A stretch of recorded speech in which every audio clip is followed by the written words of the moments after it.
Hello everybody, welcome to this new lecture in the classical mechanics series. हम लोगों ने constraints और फिर जनरलाइज कोऑर्डिनेट्स की बात कर रहे थे और लास्ट टाइम हमने वन डायमेंशनल सिस्टम्स में कुछ देखे थे एग्जांपल कंस्ट्रेंट सिस्टम्स के, और उसमें कितने जनरलाइज कोऑर्डिनेट्स होते हैं वो हम काउंटिंग कर रहे थे बेसिकली। तो लेट्स कंटिन्यू विद दैट। आज हम कुछ 2D सिस्टम्स की बात करेंगे। बहुत एलिमेंट्री नोशंस हैं जो यहाँ पे वो किए जा रहे हैं। बेसिकली हम काउंटिंग कर रहे हैं कितने कोऑर्डिनेट्स से हम सिस्टम को कम्प्लीटली स्पेसिफाई कर सकते हैं, बट ये इस सेंस में इंपॉर्टेंट है जब हम इनमें प्रॉब्लम्स करेंगे आगे लैग्रांजियन या हैमिल्टनियन मैकेनिक्स में। तो जिस तरह के सिस्टम्स यूजुअली हम डील करते हैं एटलीस्ट इनिशियल फेज़ में, वहाँ इसी तरह के नोशंस से आपको जनरलाइज कोऑर्डिनेट सिस्टम में कौन से यूज़ करने हैं, कितने हैं, वो इसी तरह के होते हैं। फॉर एग्जांपल पेंडुलम सिस्टम्स हम यूजुअली डील करते हैं using Lagrangian mechanics, simple pendulum, double pendulum, या से स्फेरिकल पेंडुलम या कोनिकल पेंडुलम या some other kind of system. तो कितने वहाँ पे जनरलाइज कोऑर्डिनेट्स हैं उनकी काउंटिंग वगैरह के लिए। तो अभी हम 2D में देखते हैं और फिर फाइनली हम मोस्ट जनरल प्रॉब्लम्स हमारी 3D में हो सकती हैं, लेकिन 3D में सेम आइडियाज़ ही हमारे डेवलप होंगे। तो try to see these ideas in 2D। Okay 1D में कुछ आइडियाज़ सप्रेस हो जाते हैं, 1D में वो नहीं। 2D में अगर आप ढंग से समझ लेंगे तो 3D में भी उन्हीं आइडियाज़ का हम एक्सटेंशन बहुत ईजिली कर सकेंगे। से 2 डायमेंशनल केस है और आपके पास एक फ्री पार्टिकल है ये, ठीक है। तो इस केस में आपको बेसिकली दो कोऑर्डिनेट्स की ज़रूरत है, दो जनरलाइज कोऑर्डिनेट्स क्यू आई मैंने सेट का नाम लिखा है, एक Q1 और एक Q2। यहाँ पे जो जनरलाइज कोऑर्डिनेट्स आप यूज़ कर सकते हैं डिपेंडिंग ऑन द प्रॉब्लम, वो एक्स वाई भी हो सकते हैं। Okay Q1 x Q2 y या आर थीटा। ओके वो आपकी चॉइस, या प्रॉब्लम में कोई और कहीं से कोई कंडीशन है या फोर्स का नेचर कुछ है या समथिंग एल्स, उस पर डिपेंड कर सकता है। बट मोस्ट जनरली ये दोनों चॉइसेस हो सकती हैं। बट पॉइंट ये है, अच्छा सिंगल फ्री पार्टिकल को 2 डायमेंशन में अगर है, उसको स्पेसिफाई करने के लिए आपको दो कोऑर्डिनेट्स की जरूरत है, या तो एक्स वाई या आर थीटा। दोनों आपको एक साथ यूज़ करने की जरूरत नहीं है, एनी वन, या इवन आप एक्स और थीटा भी यूज़ कर सकते हैं। प्रॉब्लम की ऐसी डिमांड हो सकती है या इसके टर्म्स में यूज़ करना ईजी हो।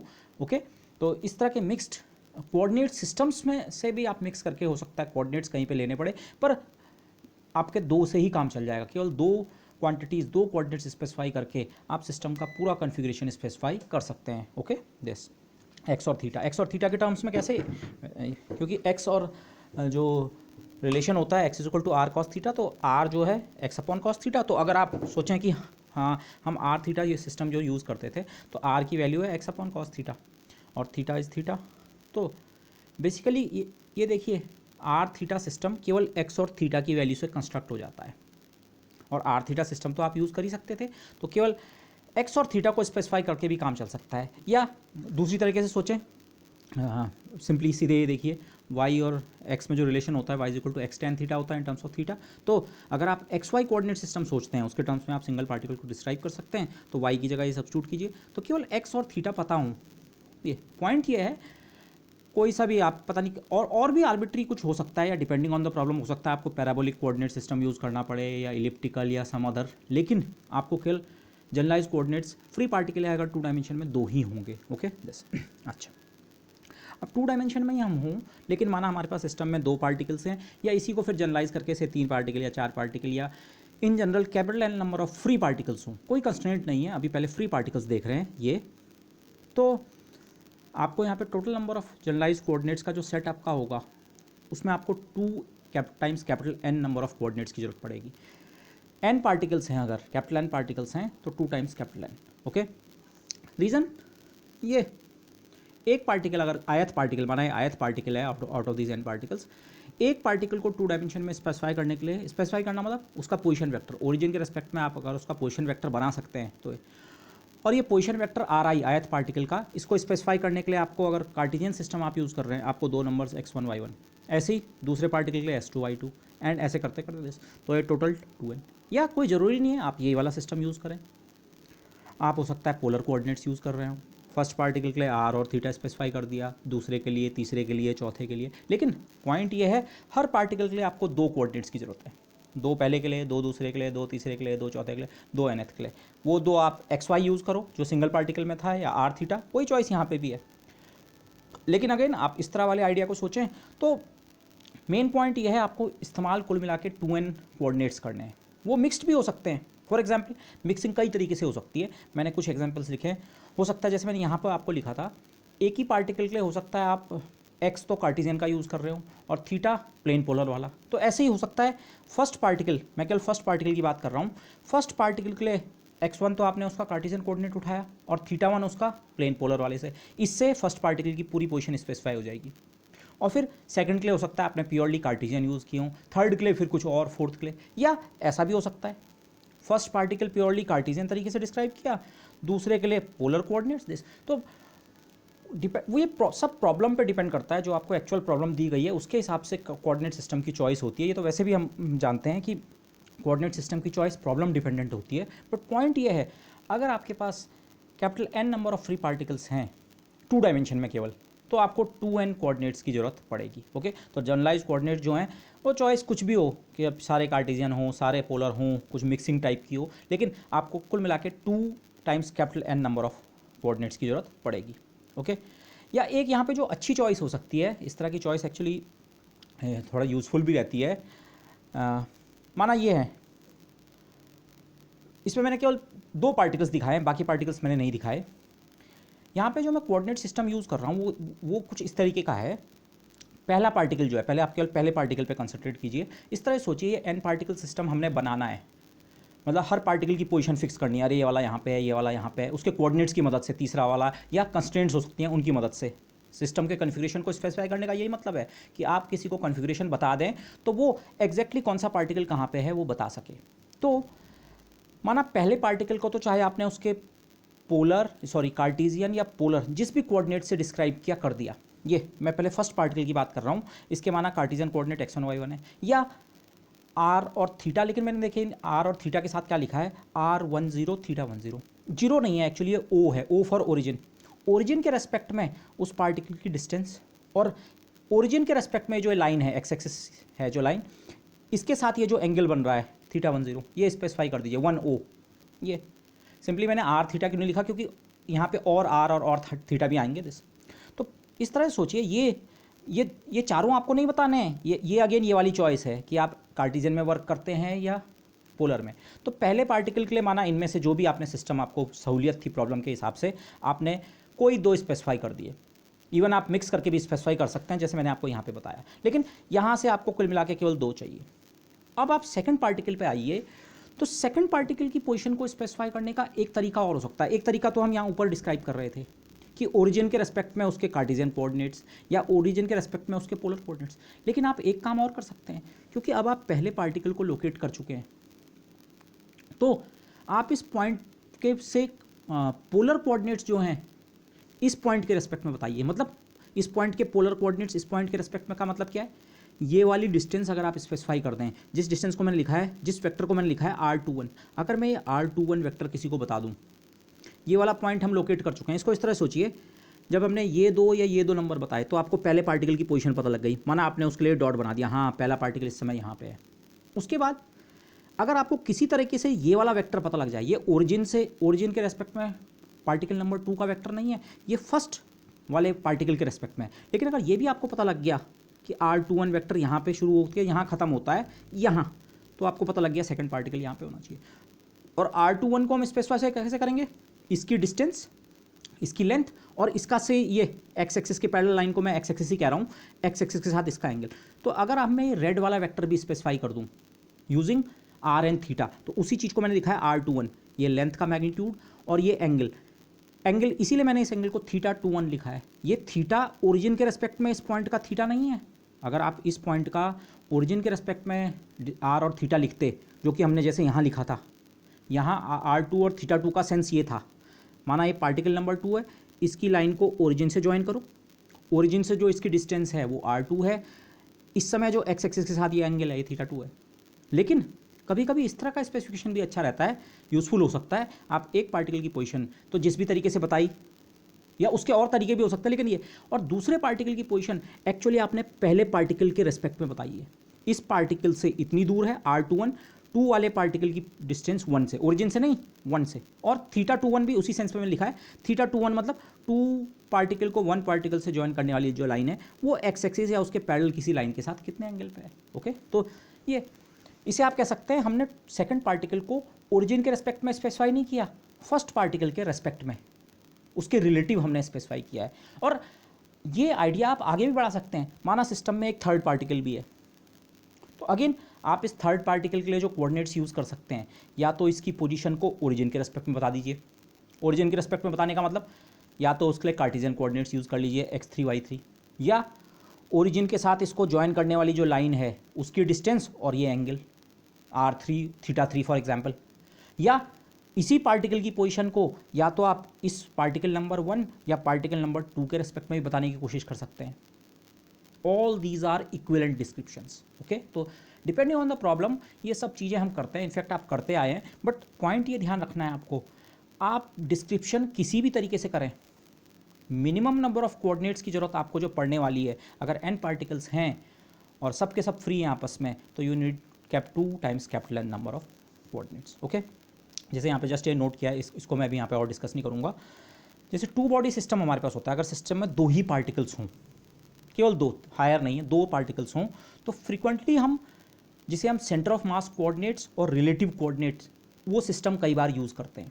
इनफैक्ट ये केवल 2 डायमेंशन के लिए नहीं है, ये 1 डायमेंशन, 3 डायमेंशंस, अगर हम 3 तक ही जाएँ, ठीक है, तो किसी भी नंबर डायमेंशंस में अगर आप केवल दो पार्टिकल से डील कर रहे हैं, तो एक बड़ा यूजफुल कोऑर्डिनेट सिस्टम होता है the centre of mass and relative coordinate system. Okay, R1 R2 माना उन दो पार्टिकल्स के ओरिजिन के रेस्पेक्ट के पोजीशन वेक्टर हैं, आप इसके टर्म में भी सिस्टम को डिस्क्राइब कर सकते हैं। जब मैं R1 वेक्टर लिखता हूं तो इसका मतलब 2 डायमेंशन में इसकी जगह 2 कोऑर्डिनेट्स आएंगे और 2 इसकी जगह, तो कुल 4 कोऑर्डिनेट्स, और अगर 3 डायमेंशन में 3 इसकी जगह, 3 इसकी जगह, 6। तो जो भी डायमेंशंस हों, आप R1 R2 से दो पार्टिकल्स को प्रिस्क्राइब कर सकते हैं, दो वेक्टर्स, दो पोजीशन वेक्टर्स की मदद से, या आप सेंटर ऑफ मास, जिसकी डेफिनेशन ये होती है M1 R1 + M2 R2 और M1 + M2, एक ये वाला कोऑर्डिनेट लीजिए। अगेन ये वेक्टर फॉर्म में लिखा हुआ है, तो इसका मतलब खुद 3 डायमेंशन में इसके अंदर 3 कोऑर्डिनेट्स होंगे और 2 डायमेंशन में just 2। Okay, centre of mass को स्पेसिफाई कर दीजिए, और साथ साथ जिसे हम कहते हैं रिलेटिव कोऑर्डिनेट, R2 - R1, या हो सकता है R1 - R2,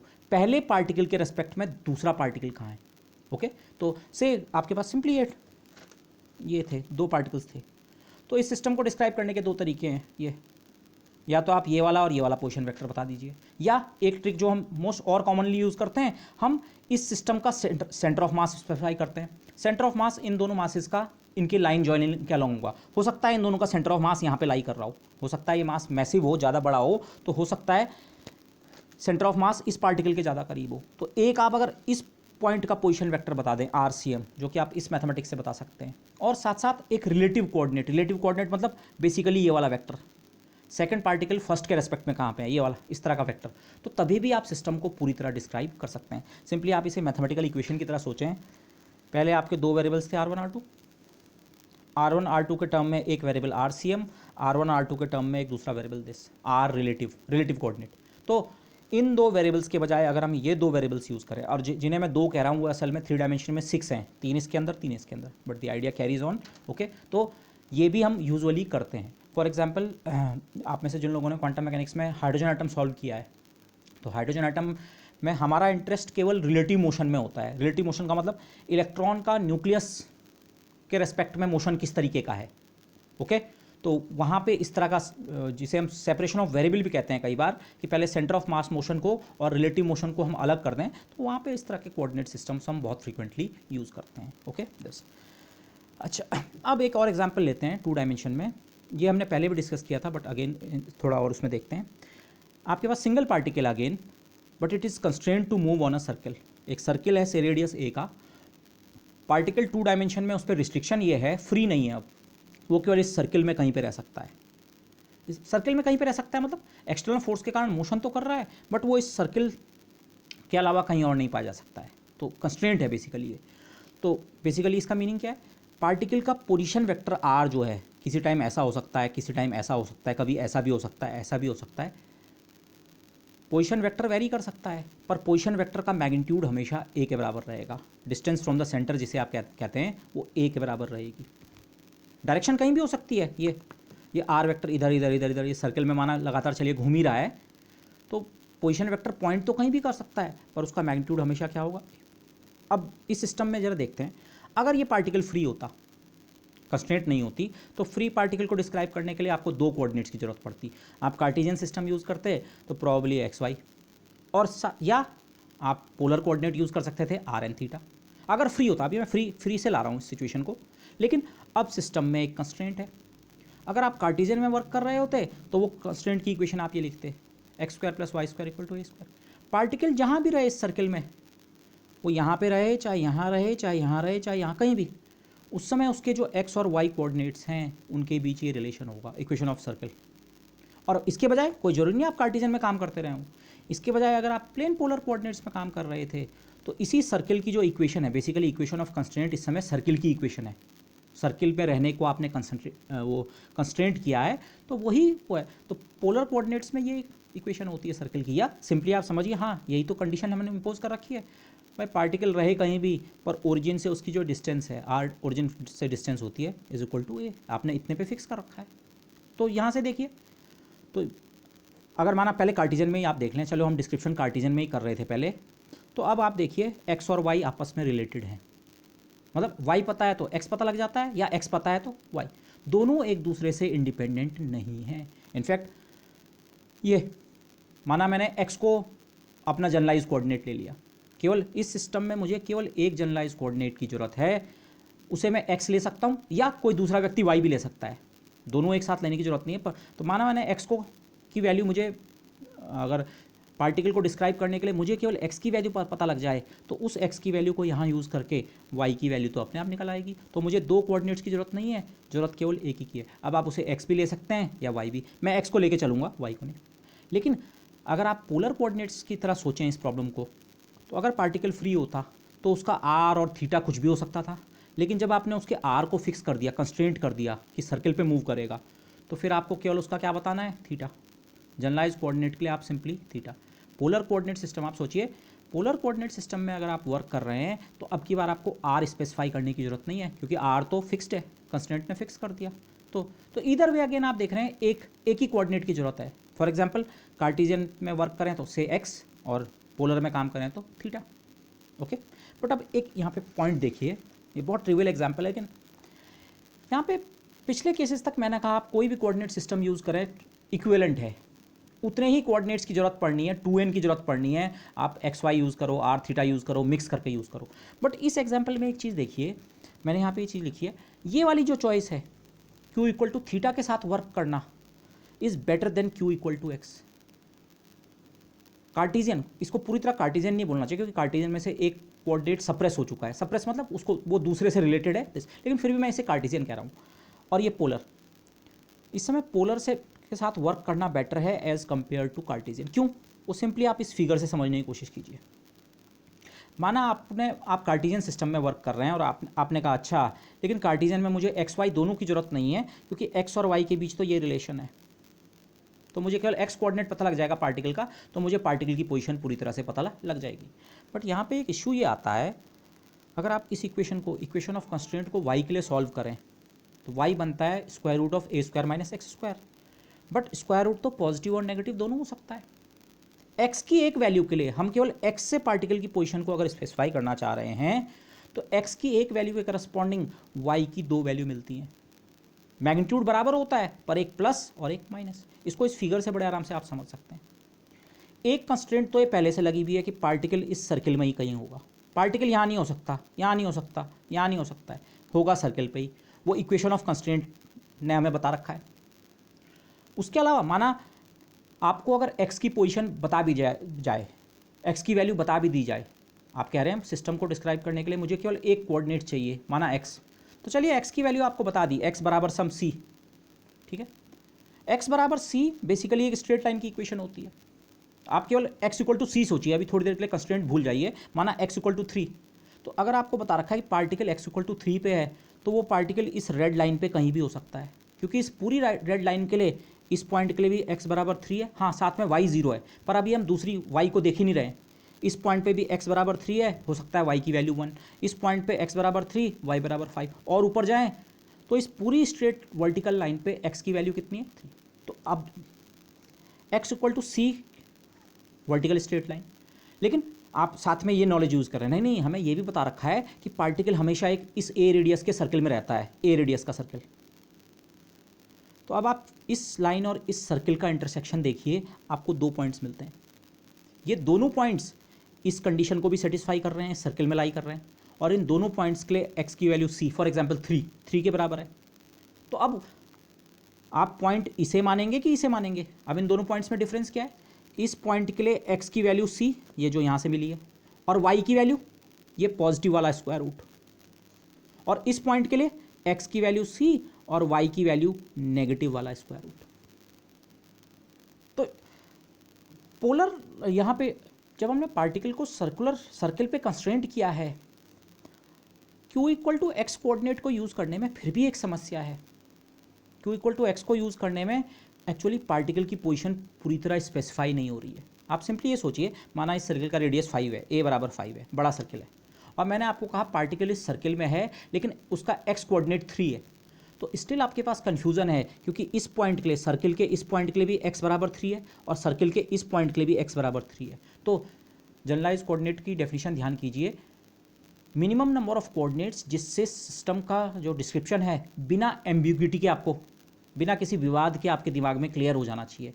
तो यहाँ पे केवल x को बता के पोजीशन क्लियर नहीं हो रही है, पार्टिकल यहाँ पे है कि यहाँ पे मानोगे, ठीक है, आपने कंप्लीट स्पेसिफिकेशन नहीं हो पा रहा है x से, लेकिन वो इसलिए हुआ क्योंकि हमने एक सही कोऑर्डिनेट सिस्टम पिक नहीं किया।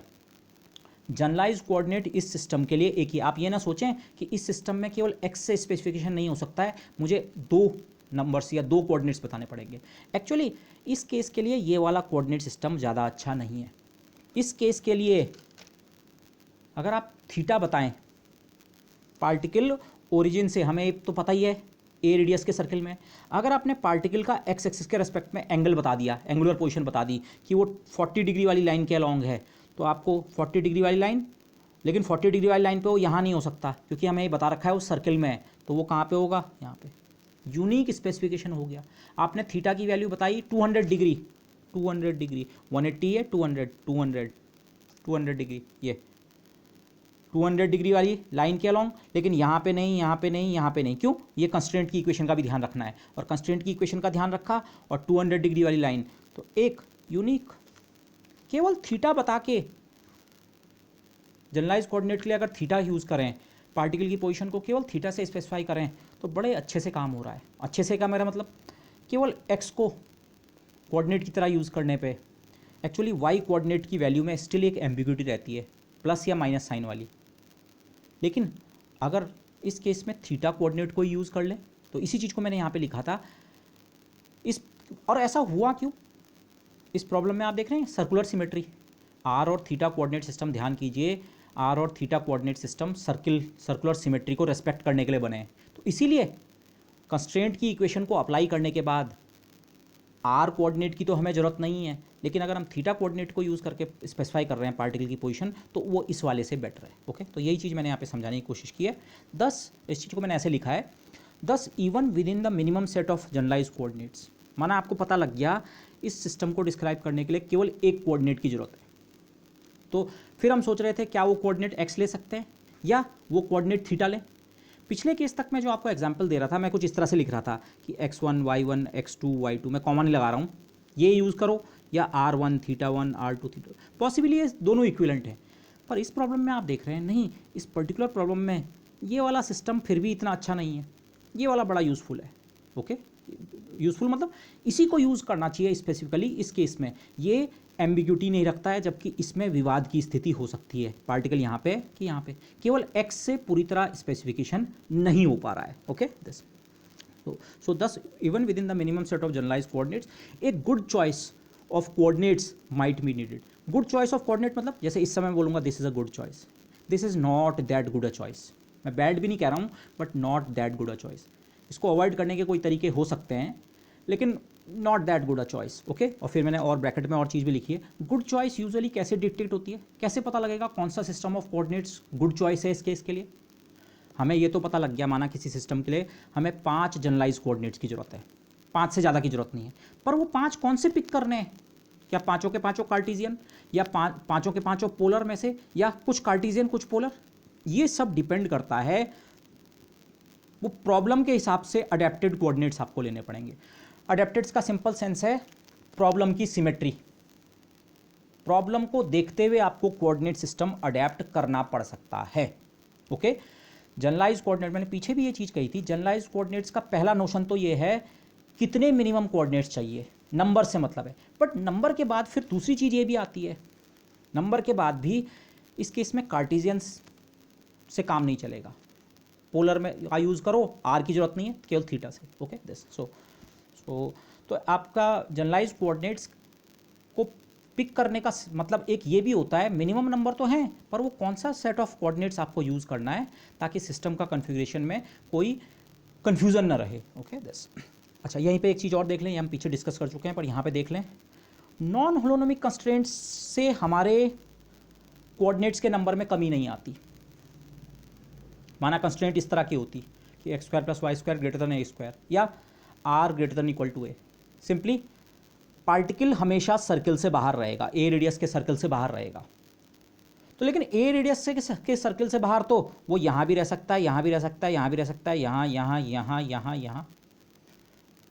ये कंडीशन जो है ये पार्टिकल के कोऑर्डिनेट्स में कमी नहीं लाती है आपको। अगर ये कंडीशन तो है, एक रिलेशन तो है कोऑर्डिनेट्स के बीच कि कभी भी एक्स और वाई कोऑर्डिनेट्स का जो स्क्वायर का सम जो है, इंडिविजुअल स्क्वायर्स का सम, वो ए स्क्वायर से कम नहीं हो सकता है, उससे ज़्यादा ही होगा। ये एक रिस्ट्रिक्शन तो है, लेकिन ये रिस्ट्रिक्शन आपको ये मदद नहीं करती है कि आप केवल एक कोऑर्डिनेट की मदद से पार्टिकल की पोजीशन को डिस्क्राइब कर सको। जैसे आप इस केस में केवल अगर थीटा बताएंगे, माना थीटा इक्वल टू 40 डिग्री आपने कहा, अब थीटा इक्वल टू 40 डिग्री और साथ में ये कंस्ट्रेंट है, ये कंस्ट्रेंट तो केवल ये कह रही है कि पार्टिकल इस सर्कल के अंदर नहीं हो सकता है, but still theta equal to 40 के लिए वो इस लाइन के अलॉन्ग यहाँ पे भी हो सकता है और यहाँ भी हो सकता है और यहाँ भी हो सकता है। तो इस केस में केवल एक कोऑर्डिनेट बता के पार्टिकल की पोजीशन स्पेसिफाई नहीं हो रही है, और उसका रीज़न हम पीछे भी देख चुके हैं, क्योंकि ये रिलेशन इक्वलिटी फॉर्म का नहीं है। ओके दिस अच्छा, अब अपने एग्जाम्पल को थोड़ा वो करते हैं। 2D में मैं दो पार्टिकल्स ले रहा हूँ जो कि रिजिड रॉड से कनेक्टेड हैं। इस तरह का एग्जाम्पल मैंने 1 डायमेंशन में भी लिया था। अब 2 डायमेंशन में आप ऐसे सोचिए, एक डायटोमिक मॉलिक्यूल है, ये पेन जो है इसको आप एक रॉड सोच सकते हैं, इसके एंड पे एक मास यहाँ पे, एक मास यहाँ पे है। मास बराबर होना जरूरी नहीं है, m1 m2 दो मासेस हैं। अब ये सिस्टम मूव कर रहा है 2 डायमेंशन में, केवल इस कागज़ की सतह के अलॉन्ग कहीं मूव कर सकता है।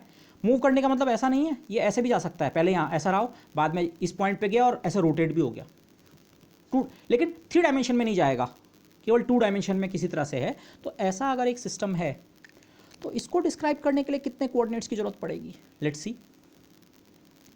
पहले अगेन आप फ्री केस से कंसिडर करें, कंस्ट्रेंट वैसे ये है, इन दो पॉइंट्स के बीच की डिस्टेंस हमेशा L के बराबर रहनी है। माना ये मॉलिक्यूल जो है उसकी बॉन्ड लेंथ L है, तो ये L उस तरह की चीज़ है। लेकिन पहले ये सोचिए दोनों पार्टिकल्स फ्री हैं, ये इनके पोजीशन वेक्टर से मैंने नाम नहीं लिखे, फिगर क्लमजी हो रहा था, लेकिन आपको एक पार्टिकल का पोजीशन वेक्टर बताना पड़ेगा और दूसरे पार्टिकल का position vector R1 R2, this is R1 this is R2। अभी रिस्ट्रिक्शन नहीं है, ये वाला पार्टिकल यहाँ हो सकता है, ये वाला पार्टिकल यहाँ यहाँ यहाँ कहीं भी हो सकता है, अगर ये रिस्ट्रिक्शन नहीं है कि दोनों एक रॉड से कनेक्टेड हैं, फ्री। R1 R2 और 2 डायमेंशन में R1 का मतलब x1 y1 और R2 का मतलब x2 y2, कार्टेशियन। ये R1 जो है x1 और x2 से स्पेसिफाई होता है, या यही R1 जो है R1 और θ1 से भी स्पेसिफाई होता है। ये डिस्टेंस बता दो और ये एंगल बता दो, और ऐसी R2 θ2, ये R2 एंड θ2। तो ये आप कोई सा भी तरीका इस्तेमाल कर सकते हैं फ्री अगर होते। फ्री केस में देखिए कितने कोऑर्डिनेट्स की जरूरत पड़ रही है, 4 या 4, किसी भी तरीके से करें 4, 2n, नंबर ऑफ पार्टिकल्स 2 हैं, हर पार्टिकल के लिए 2 कोऑर्डिनेट चाहिए, चाहे उन्हें xy ले लो, चाहे r θ, या मिक्स करके भी ले सकते हैं। अब मैं मिक्सिंग की बात अब से नहीं करूँगा इन जनरल, लेकिन कोई से भी, तो कुल मिला के 4। लेकिन अब देखिए कंस्ट्रेंट है, कितनी कंस्ट्रेंट्स हैं, सिंगल, इसके और इसके बीच की डिस्टेंस कितनी होनी है, L। Distance in between is fixed at L, इनके बीच की डिस्टेंस। ये पार्टिकल कहीं भी रहे, अब हमने एक कंस्ट्रेंट लगा दी, ठीक है, फर्स्ट वाला कहीं भी रहे, लेकिन दूसरा वाला इससे L डिस्टेंस पे होगा। आप इस तरह सोचिए, ये मॉलिक्यूल है, ये कहीं भी पाए जाएं, हमने कुछ देर के लिए आंख बंद कर दी, ये मॉलिक्यूल मोशन करके कहीं चले गया और रोटेट हो गया, माना ऐसा हो गया, लेकिन उसके बावजूद इसके और इसके बीच की डिस्टेंस L रहेगी। अब ये कंस्ट्रेंट है, तो इस कंस्ट्रेंट का मैथमेटिकल एक्सप्रेशन केवल ये है, 2 डायमेंशन में 2 पॉइंट्स के बीच की distance x2 - x1 whole square plus y2 - y1 whole square is equal to L। इसे मैं पोलर में भी लिख सकता हूँ, वो थोड़ा कॉम्प्लिकेटेड बनेगी, इनफैक्ट वो यही स्टेटमेंट है, मैंने लिखा भी नहीं है दिस। या R2 माइनस R1 वाला जो वेक्टर है, ये वाला वेक्टर, जिस वेक्टर को अब मैं रेड से ड्रॉ कर रहा हूँ, ये वाला वेक्टर R2 माइनस R1 ये वाला वेक्टर है। ओके, रिलेटिव वेक्टर फर्स्ट के रेस्पेक्ट में सेकंड। ये वेक्टर तो कहीं भी पॉइंट कर सकता है, आप इसे सोचिए अगेन, ये 1 2 ये हो सकता है ये यहाँ चले गया हो, लेकिन इस वेक्टर की लेंथ R2 माइनस R1 मतलब ये वाला वेक्टर, इसकी लेंथ L के बराबर रहेगी, बॉन्ड लेंथ। तो 4 कोऑर्डिनेट्स अगर कंस्ट्रेंट नहीं होती, एक आ गई कंस्ट्रेंट, तो आप अगर काउंटिंग करें इसमें से इसे सब्ट्रैक्ट कर दें, आपको 3 जनरलाइज कोऑर्डिनेट्स की ज़रूरत पड़ने वाली है सिस्टम में। In the absence of constraints 4 coordinates, एक होलोनोमिक कंस्ट्रेंट है। तो होलोनोमिक कंस्ट्रेंट मतलब चारों कोऑर्डिनेट्स में एक रिलेशन। ये देखिए इस एक्सप्रेशन में चारों आ रहे हैं, तो किसी एक को आप बाकी 3 के टर्म में एक्सप्रेस कर सकते हैं, वो आपकी चॉइस है। जैसे फॉर एग्जांपल y2 को अगर आप बाकी सब के टर्म में एक्सप्रेस करें तो केवल 3 अगर पता है तो y2 तो उन पर डिपेंड करता है। तो इस सिस्टम को डिस्क्राइब करने के लिए आपको केवल 3 कोऑर्डिनेट्स की जरूरत है, और वही हमारे क्या बनेंगे, जनरलाइज कोऑर्डिनेट्स। अब उन कोऑर्डिनेट्स की चॉइस क्या हो सकती है, अगेन मैंने एक ऐसी एग्जांपल लिया है। हो सकता है आप x1 स्पेसिफाई कर रहे हूँ और y1। x1 y1 का मतलब समझ रहे हैं, पहले पार्टिकल की पोजीशन तो पूरी तरह से आप फिक्स कर रहे हैं, x1 y1 मतलब ये पार्टिकल पता लग गया, और दूसरे पार्टिकल के लिए आप केवल x2 बता रहे हैं, y2 नहीं बता रहे हैं। लेकिन जैसे ही आप x2 बताते हैं साथ में x1 y1 के, x1 y1 और x2, L आपको दे रखा है, तो मतलब y2 की वैल्यू भी आपको बता दी गई है। सिस्टम को डिस्क्राइब करने के लिए x1 x2 भी पता है, y1 y2 भी पता है, लेकिन बताने के लिए हमें केवल 3 कोऑर्डिनेट्स की ज़रूरत पड़ी। लेकिन यहाँ पे भी खैर एक इशू है, इस वाले सिस्टम में फिर से एक इशू है। अगर आपको ये 3 वैल्यू दे भी रखी हैं, आप इनके टर्म में अगर y2 की वैल्यू निकालें तो y2 की वैल्यू आप देख सकते हैं अगेन स्क्वायर रूट में प्लस और माइनस का साइन आएगा। ओके, वो कंडीशन क्या है वो मैं आपको यहाँ पे मैंने फिगर की मदद से दिखाने की कोशिश की है। अब की बार मैंने ये एरोज हटा दिए, ये मेरा पहला पार्टिकल है, x1 y1 की मदद से पहला पार्टिकल तो लोकेट हो गया, ये रेड से जैसे मैंने ये किया। अब मैंने आपको बता रखा है x2 मतलब सेकंड पार्टिकल का x कोऑर्डिनेट, माना x2 ये है, ये x2 बराबर माना 7 है, तो x बराबर 7 पे मैंने एक वर्टिकल लाइन खींच दी। सेकंड पार्टिकल मुझे ये पता है, मुझे x2 बता दिया गया है, उसका x कोऑर्डिनेट बताया दिया गया है, तो मुझे ये तो पता लग गया, अच्छा वो पार्टिकल इस लाइन पे कहीं होगा, लेकिन इस लाइन पे यहाँ होगा कि यहाँ होगा कि यहाँ होगा कि यहाँ। हमें कंस्ट्रेंट की इक्वेशन दे रखी है, फर्स्ट पार्टिकल और सेकंड पार्टिकल के बीच की डिस्टेंस कितनी है, L। जो फर्स्ट पार्टिकल की लोकेशन है आप वहाँ से L डिस्टेंस नापिए। अब मैं यहाँ से दिस पॉइंट ऑनवर्ड में बार बार कंपास की बात करूँगा, ओके, जो हम ज्योमेट्रिकल कंस्ट्रक्शन में एलिमेंट्री क्लासेस में यूज़ करते हैं, प्रकार जिसे बोलते हैं कंपास, उसको अगर आप L डिस्टेंस के बराबर उसको खोलें और यहाँ पे उसका एक सिरा टिका के अगर आप L रेडियस का एक सर्किल बनाएं तो वो सर्किल माना यहाँ पे इंटरसेक्ट करता है, तो आप कहेंगे अरे दूसरा पार्टिकल जरूर यहाँ पे होगा। कैसे, हमने तो केवल दूसरे पार्टिकल का केवल एक x कोऑर्डिनेट बताया था, उसका y कोऑर्डिनेट तो बताया नहीं था। ये वाला पॉइंट फिक्स कैसे हुआ, क्योंकि हमें कंस्ट्रेंट भी दे रखी थी। पहला पॉइंट हम फिक्स कर चुके हैं, दूसरे पॉइंट की डिस्टेंस उससे कितनी होनी है, L मतलब L रेडियस का सर्किल बनाया, लेकिन मैंने इसको पार्टिकल की पोजीशन क्यों नहीं माना, भाई उसका x2 कोऑर्डिनेट दे रखा है, होगा तो इस लाइन के अलाउंग और साथ साथ इस सर्किल में भी होगा कंस्ट्रेंट, तो दोनों के लिए कॉमन पॉइंट कौन सा। लेकिन अगर आप इस सर्किल को बनाते जाएं तो ये सर्किल इस लाइन को एक बार नीचे की तरफ भी इंटरसेक्ट करेगा। नीचे की तरफ इंटरसेक्ट करने का मतलब ये डिस्टेंस भी L होगी, सर्किल का रेडियस, और इस पॉइंट के लिए भी x कोऑर्डिनेट की वैल्यू कितनी होगी, x2। इस तरह से डिस्क्राइब करने में समस्या ये आ रही है, पहला पॉइंट तो यूनिकली स्पेसिफाई हो गया, पर दूसरा पॉइंट अगर मैं यहाँ पे एक ये लाइन बनाऊँ, एक्स एक्सिस के पैरेलल एक लाइन बनाऊँ इस पॉइंट से होती हुई, इससे ऊपर और नीचे 2 पॉइंट्स मिल रहे हैं, इसको इससे कंपेयर कीजिए। ये एक्चुअली यही वाली सिचुएशन आ गई। इस समय ये सिचुएशन किसके लिए आई है, y2 के लिए। x1 y1 और x2 की मदद से हम जब y2 को यहाँ से निकालने की कोशिश करेंगे तो y2 के एक्सप्रेशन में एक प्लस साइन के साथ स्क्वायर रूट और एक माइनस साइन के साथ स्क्वायर रूट मिलेगा, प्लस माइनस। 3 कोऑर्डिनेट्स इस्तेमाल करने हैं, पर ये वाला सिस्टम अगेन ये थोड़ा दिक्कत करने वाला है, ठीक है, क्योंकि आपको कन्फ्यूज़न ये रहेगा। अगर मैं x1 y1 बता दूं, ये पॉइंट तो आप इजीली मार्क कर लेंगे, हाँ ये वाला पार्टिकल तो यहीं पे है, इसके बारे में कोई कन्फ्यूज़न नहीं है, कोई एम्बिग्यूटी नहीं है। बट दूसरे पार्टिकल का अगर हम केवल x2 बता रहे हैं तो एम्बिग्यूटी ये रहेगी वो पार्टिकल यहाँ पे होगा कि यहाँ पे। तो ये तरीका is not a good method. तो फिर 3 कोऑर्डिनेट्स कौन से इस्तेमाल करें? काउंटिंग से पता लग रहा है 4 में से एक कम हो गया, एक कंस्ट्रेंट है, 3 ही कोऑर्डिनेट्स चाहिए। तो वो 3 कोऑर्डिनेट क्या हो सकते हैं? पहले पार्टिकल को तो आप जिस भी मेथड से डिस्क्राइब करना चाहें कर लें, x1 y1 या r1 θ1, ये इसके बारे में मैं चिंतित नहीं हूँ, इसलिए मैंने यहाँ चॉइस लिखी है। 2 कोऑर्डिनेट्स कोई से भी या मिक्स करके भी आप पहले पार्टिकल को तो स्पेसिफाई कर दो। हो सकता है आपने उसे x1 और y1 से स्पेसिफाई किया हो या r1 और θ1 से। डन। दूसरे पार्टिकल को इस पॉइंट के रेस्पेक्ट में रिलेटिव कोऑर्डिनेट की मदद से स्पेसिफाई करो। रिलेटिव कोऑर्डिनेट मतलब ये, अब मैं यहाँ पे बनाता हूँ फिगर। पहला पार्टिकल आपने जिसके भी मदद से स्पेसिफाई किया कर दिया, 2 कोऑर्डिनेट्स इसमें लग गए, चाहे वो एक्स वाई लिए हों, चाहे आर थीटा या मिक्स। दूसरा पार्टिकल मुझे प्लॉट करना है कि कहाँ पे है। इस पॉइंट के रेस्पेक्ट में अगर मैं पोलर कोऑर्डिनेट्स यूज़ करूँ, पोलर कोऑर्डिनेट अब मैं यहाँ के रेस्पेक्ट में यूज़ नहीं कर रहा हूँ, इस पार्टिकल के रेस्पेक्ट में। इस पार्टिकल के रेस्पेक्ट में मतलब आप एक्स एक्सिस के एक लाइन यहाँ कंस्ट्रक्ट कीजिए, एंगल्स हम इसके रेस्पेक्ट में नापेंगे और डिस्टेंस यहाँ से नापेंगे। पोलर कोऑर्डिनेट क्या होते हैं? आर और थीटा। दूसरे पार्टिकल को स्पेसिफाई करने के लिए अगर मैं उसकी डिस्टेंस और ये एंगल बता दूं तो ये पार्टिकल स्पेसिफाई हो जाएगा। बट इक्वेशन ऑफ कंस्ट्रेंट ने ये डिस्टेंस फिक्स कर रखी है। फिक्स कर रखी है मतलब आर की वैल्यू एल के बराबर मुझे बताने की ज़रूरत नहीं है। मुझे इनफैक्ट ये लिखना नहीं था, वो मैंने क्लैरिटी के लिए लिखा। मैं अगर केवल ये बता दूँ कि दूसरा वाला पार्टिकल इस पार्टिकल के रेस्पेक्ट में इस एक्स एक्सिस के पैरेलल लाइन के साथ 20 डिग्री वाले एंगल पे है, तो आपको पता लग जाएगा ये वाला पार्टिकल कहाँ पे बनाना है। अगेन देखिए, पहला पार्टिकल हमें पता लग गया उसके 2 कोऑर्डिनेट्स की मदद से। दूसरा पार्टिकल की मुझे डिस्टेंस पता है। इसको इस तरह सोचिए, अगेन आप एक सर्किल इमेजिन कीजिए इस पॉइंट के अराउंड। मैंने पूरा नहीं बना रहा हूँ, इसमें से हर एक पॉइंट की डिस्टेंस यहाँ से एल है, एल एल एल एल, जो हमें कंस्ट्रेंट में दे रखा है कि दूसरा पार्टिकल इससे एल डिस्टेंस पे एल।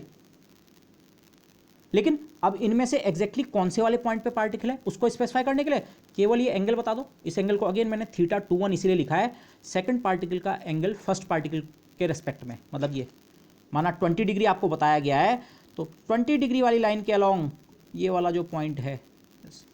तो होपफुली यू अंडरस्टैंड दिस।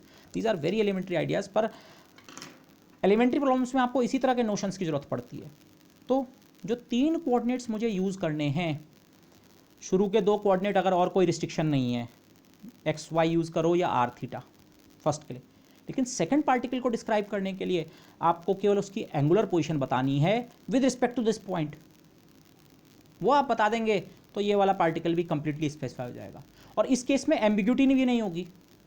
अगर माना ये एंगल 20 डिग्री है तो ये एंगल -20 डिग्री होगा, मतलब 340 डिग्री। 360 में से 20 घटा दिया। एंगल हम हमेशा एक्स एक्सिस के साथ एंटी क्लॉकवाइज डायरेक्शन में नापते हैं, तो ये जो कन्फ्यूज़न था इस सिस्टम में वो नहीं रहेगा। तो अगेन ये अच्छा सिस्टम है। Okay yes. जब आप 2 डायमेंशन में डबल पेंडुलम या इस तरह की प्रॉब्लम्स करेंगे, डबल पेंडुलम हमारा सिंगल प्लेन में ही मोशन करता है, तब आपको इस तरह के नोशंस यूज़ करने पड़ेंगे। Okay something like this. वहाँ पे खैर एक कंस्ट्रेंट और आ जाएगी, बट ये एग्जांपल मैंने उससे इतना डिटेल में डिस्कस किया है कैसे आप एक प्रॉपर सिस्टम ऑफ कोऑर्डिनेट्स आप यूज़ कर सकें, ताकि मिनिमम नंबर ऑफ कोऑर्डिनेट्स से आप पूरे सिस्टम को डिस्क्राइब कर सकें। मैं अगेन रिमाइंड कराना चाहूँगा, पूरे सिस्टम को डिस्क्राइब करना मतलब सिस्टम का कॉन्फ़िगरेशन देना। कॉन्फ़िगरेशन मतलब कौन सा पार्टिकल कहाँ पे है एग्जैक्टली आपको पता होना चाहिए। ओके, एम्बिग्यूटी नहीं होनी चाहिए कि यहाँ भी हो सकता है यहाँ भी नहीं। अगर आप इस कॉन्फ़िगरेशन की बात कर रहे हैं तो ये वाला, और हो सकता है किसी दूसरे केस में सिस्टम का कॉन्फ़िगरेशन ये हो। ये 2 अलग अलग कॉन्फ़िगरेशन है, पहला यहाँ पे दूसरा यहाँ पे, या पहला यहाँ पे दूसरा यहाँ पे। तो कौन सा कॉन्फ़िगरेशन की आप बात कर रहे हैं, इसमें कन्फ्यूज़न रहता है। इस वाली अप्रोच में ये कॉन्फ़िगरेशन है कि ये कॉन्फ़िगरेशन पता नहीं चलता, लेकिन इस अप्रोच में बिल्कुल क्लियर हो जाता है कौन से कॉन्फ़िगरेशन की आप बात कर रहे हैं। So this is good. तो जस्ट 3 कोऑर्डिनेट्स, ये 2 या ये 2, जोन से भी लो, 2 ये और 1 ये, 3 कोऑर्डिनेट्स। 4 - 1 = 3। इस आइडिया को और आगे चलाएं। अब 2 डायमेंशन में ही मैं 3 पार्टिकल्स ले रहा हूँ, और वो 3 पार्टिकल इस तरह से हैं, something like this. Think of it something like this. ये एक रॉड है, इसके एंड पे 2 पार्टिकल्स हैं, और इस पॉइंट से फिर एक रॉड कनेक्टेड है, और इसके एंड पे एक और पार्टिकल है। 3 मासेज हैं, लेकिन कंस्ट्रेंट इस तरह की है, फर्स्ट और सेकंड पार्टिकल के बीच की डिस्टेंस फिक्स्ड है, माना L1, और सेकंड और थर्ड के बीच की डिस्टेंस फिक्स्ड है L2। इसीलिए मैंने इस चीज़ को चेन या ट्रेन की तरह लिखा है। ओके, आप सोचिए ये चेन के सेगमेंट्स हैं, इन चेन के सेगमेंट्स की लेंथ बराबर नहीं है, एक L1 लेंथ का एक L2 लेंथ का है, या इसे ट्रेन के डब्बे सोचिए, लेकिन आगे डब्बों की लेंथ अलग अलग है, L1 L2। यहाँ पे इन पॉइंट्स पे मासेज है, मासेज यहाँ पे हैं M1 M2 M3। तो अगर 2 डायमेंशन में 3 पार्टिकल्स हैं और कंस्ट्रेंट्स हैं 2, बेसिकली कंस्ट्रेंट 2 हैं, फर्स्ट और सेकंड के बीच की डिस्टेंस फिक्स है, सेकंड और, इसको इस तरह सोचिए, माना किसी समय ये सिस्टम ऐसा है, बाद में मूव करके हो सकता है ये, अभी मैंने इसको छुपा दिया, ये ऐसा हो गया हो, लेकिन स्टिल इनके बीच की डिस्टेंस कितनी है L1, और हो सकता है ये वाला ये ऐसा आ गया हो, इसके और इसके बीच की डिस्टेंस स्टिल कितनी है L2, बाकी कोई रिस्ट्रिक्शन नहीं है। बाद में हो सकता है ये इधर, ये कहीं और, समथिंग लाइक दिस। तो अगेन अगर ये पार्टिकल सिस्टम पहले फ्री होता, फिर से पहले फ्री की तरह सोचिए, कोई कंस्ट्रेंट नहीं होती, ये फर्स्ट पार्टिकल कहीं भी हो सकता था, कहीं भी, सेकंड कहीं भी हो सकता था, थर्ड कहीं भी हो सकता था, फर्स्ट से सेकंड पे कोई कंट्रोल नहीं है, सेकंड से थर्ड पे कोई रिस्ट्रिक्शन नहीं है। तो 2 कोऑर्डिनेट इसके लिए, 2 इसके लिए, 2 इसके लिए, 2 टाइम्स n 6, 3 पार्टिकल्स हैं, 2 इंटू 3 6, अगर फ्री होता है। लेकिन अब सिस्टम में 2 कंस्ट्रेंट हैं, माना आप इन पॉइंट्स के पोजीशन वेक्टर R1 और R2 हैं, मैंने दिखाई नहीं है यहाँ पे, पर R2 ये और R1 ये और R3, तो आप पे जो कंडीशंस हैं उनका मैथमेटिकल एक्सप्रेशन ये है, R2 माइनस R1 का जो वेक्टर है उसका मैग्नीट्यूड L1 और R3 माइनस R2 का, इसको अगर आप x1 x2 के टर्म में लिखना चाहें तो ये फिर से वैसा ही बनेगा, x2 minus x1 whole square plus y2 minus y1 whole square is equal to L1 स्क्वायर। ऐसे ये x3 minus x2 whole square plus y3 minus y2 whole square. अब की बार आप पे 2 होलोनोमिक कंस्ट्रेंट है, 6 माइनस 2, आपको सिस्टम में 4 जनरलाइज्ड कोऑर्डिनेट्स की जरूरत पड़ेगी, जिनका जनरल नाम हम रखेंगे Q1 Q2 Q3 Q4, general symbol generalised coordinate के लिए Q, Q1 Q2 Q3 Q4। अब वो 4 जनरलाइज्ड कोऑर्डिनेट्स क्या हो सकते हैं, मैं सीधे सीधे पिछले एग्जाम्पल को एक्सटेंड कर रहा हूँ। पहले पार्टिकल को तो आप किसी से भी डिस्क्राइब करो, चाहे x1 y1 या r1 θ1। अगेन मैंने यहाँ r1 θ1 को r1o और θ1o लिखा है, मतलब पहला पार्टिकल को जब डिस्क्राइब करना है तो उसको ओरिजिन के रेस्पेक्ट में डिस्क्राइब करो, कार्टेशियन कोऑर्डिनेट्स ओरिजिन के रेस्पेक्ट में, या अगर पोलर कोऑर्डिनेट्स भी यूज़ कर रहे हो तो आप ये बताएंगे, ये बता रहे हैं आप, ये डिस्टेंस और ये एंगल, तो ये वाला पार्टिकल तो स्पेसिफाई हो गया। तो 2 कोऑर्डिनेट्स तो इसमें लग गए, इसको बताने में मैं इस तरह से प्रोसीड कर रहा हूँ, और तरीके भी हो सकते हैं सोचने के, बट मैं इस तरह से डिस्क्राइब कर रहा हूँ कि 2 कोऑर्डिनेट्स जो हैं इनिशियल, आप जो भी तरह के यूज़ करें, ये वाले या मिक्स, 2 तो इसके लिए चाहिए। अब सेकंड पार्टिकल को मैं रिलेटिव कोऑर्डिनेट्स की मदद से बताऊंगा, लेकिन सेकंड रिलेटिव कोऑर्डिनेट में मुझे रेडियल कोऑर्डिनेट बताने की ज़रूरत नहीं है, क्योंकि डिस्टेंस क्या फिक्स्ड है L1। ये सेकंड पार्टिकल तो अगर ये फिक्स हो गया, दूसरा वाला किसी भी डायरेक्शन में, देखो इसको मैंने फिक्स रखा और मैं एक सर्किल बनाने की कोशिश कर रहा हूँ, जो कंपास से हम सर्किल बना रहे थे। दूसरा पार्टिकल यहाँ हो सकता है, या यहाँ हो सकता है, या यहाँ हो सकता है, लेकिन इतना तो पक्का है कि इससे L1 डिस्टेंस पे ही होगा। तो अब आपको इस सेकंड पार्टिकल को भी फिक्स करना है, नहीं हमें सर्किल में नहीं, हमें तो एग्जैक्ट बताना है, तो उसका एंगल बता दो। इसी एंगल को मैंने लिखा है θ21। 2 को 1 से ज्वाइन करने वाली लाइन जो है वो एक्स एक्सिस या उसके पैरेलल लाइन से जो एंगल बनाती है, ये आप बता देंगे तो ये वाला पॉइंट भी फिक्स हो जाएगा, क्योंकि डिस्टेंस तो आपको पहले से पता है, वो तो कंस्ट्रेंट ने फिक्स कर रखी है। अगर कंस्ट्रेंट नहीं होती तब तो इस सेकंड पार्टिकल की यहाँ से डिस्टेंस भी बतानी पड़ती और साथ साथ एंगल भी, लेकिन कंस्ट्रेंट ने डिस्टेंस फिक्स कर रखी है तो डिस्टेंस आपको बताने की जरूरत नहीं है। आपको पता है दूसरा पार्टिकल तो इससे L1 माना 3 सेंटीमीटर है, 3 ही सेंटीमीटर दूर होगा। हाँ, बस केवल ये बताना है वो इस वाली डायरेक्शन में है कि इस वाली डायरेक्शन में है कि इस वाली डायरेक्शन में है कि इस वाली में, वो थीटा से आप बता रहे। तो मैंने पहले R लिखा, लेकिन मैंने उसको काट दिया, R12 तो हमेशा L1 के बराबर है 1 और 2 के बीच, ऐसे ही। अच्छा, अब आपके 2 पार्टिकल्स मिल गए, उनकी पोजीशन आपको पूरी तरह पता लग गई यहाँ तक। इसी आइडिया को आगे एक्सटेंड करो, अगले पार्टिकल की डिस्टेंस यहाँ से यहाँ फिक्स कर रखी है आपको, L2 के बराबर है ये, इसके बाद ये वाला पेन था ये समथिंग, ये और ये फिक्स हो गए। अब इसको लेके आपको पता है दूसरा पार्टिकल इससे L2 डिस्टेंस पे है, तो L2 रेडियस का अगर आप एक सर्किल इमेजिन करें तो वो पार्टिकल इस सर्किल के सर्कमफेरेंस पे कहीं भी हो सकता है, इनफैक्ट यहाँ भी हो सकता है पीछे की तरफ L2। तो अब एग्जैक्ट हमें सिस्टम के कन्फिग्रेशन में कोई कन्फ्यूज़न नहीं चाहिए, क्लियर पता लगना चाहिए पार्टिकल, तीसरा पार्टिकल कहाँ पे है, यहाँ पे है तो ये बताइए, और यहाँ है तो ये बताइए, और यहाँ है तो ये बताइए। तो वो कैसे स्पेसिफाई करेंगे? जो चीज़ यहाँ की थी, रेडियल कोऑर्डिनेट इस पॉइंट के रेस्पेक्ट में, इसका बताने की ज़रूरत नहीं है, वो तो L2 डिस्टेंस है।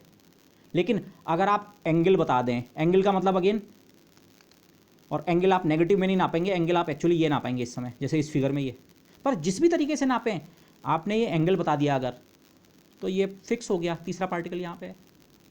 तो ये जो रिलेटिव डिस्टेंसेज हैं फर्स्ट पार्टिकल से सेकंड पार्टिकल की और सेकंड पार्टिकल से थर्ड पार्टिकल की, इनको मैंने लिख के काटा है, इनको बताने की जरूरत नहीं है, ये तो कंस्ट्रेंट इक्वेशन से पता है। ये तो इसके अलावा कुछ और हो ही नहीं सकती हैं। इस पार्टिकल और इस पार्टिकल के बीच की डिस्टेंस 3 सेंटीमीटर के अलावा कुछ और नहीं हो सकती, वो तो हमें कंस्ट्रेंट दे रखी है, रिजिड रॉड है इन दोनों को कनेक्ट करने वाली, और फिर इन दोनों को कनेक्ट करने वाली एक दूसरी रिजिड रॉड।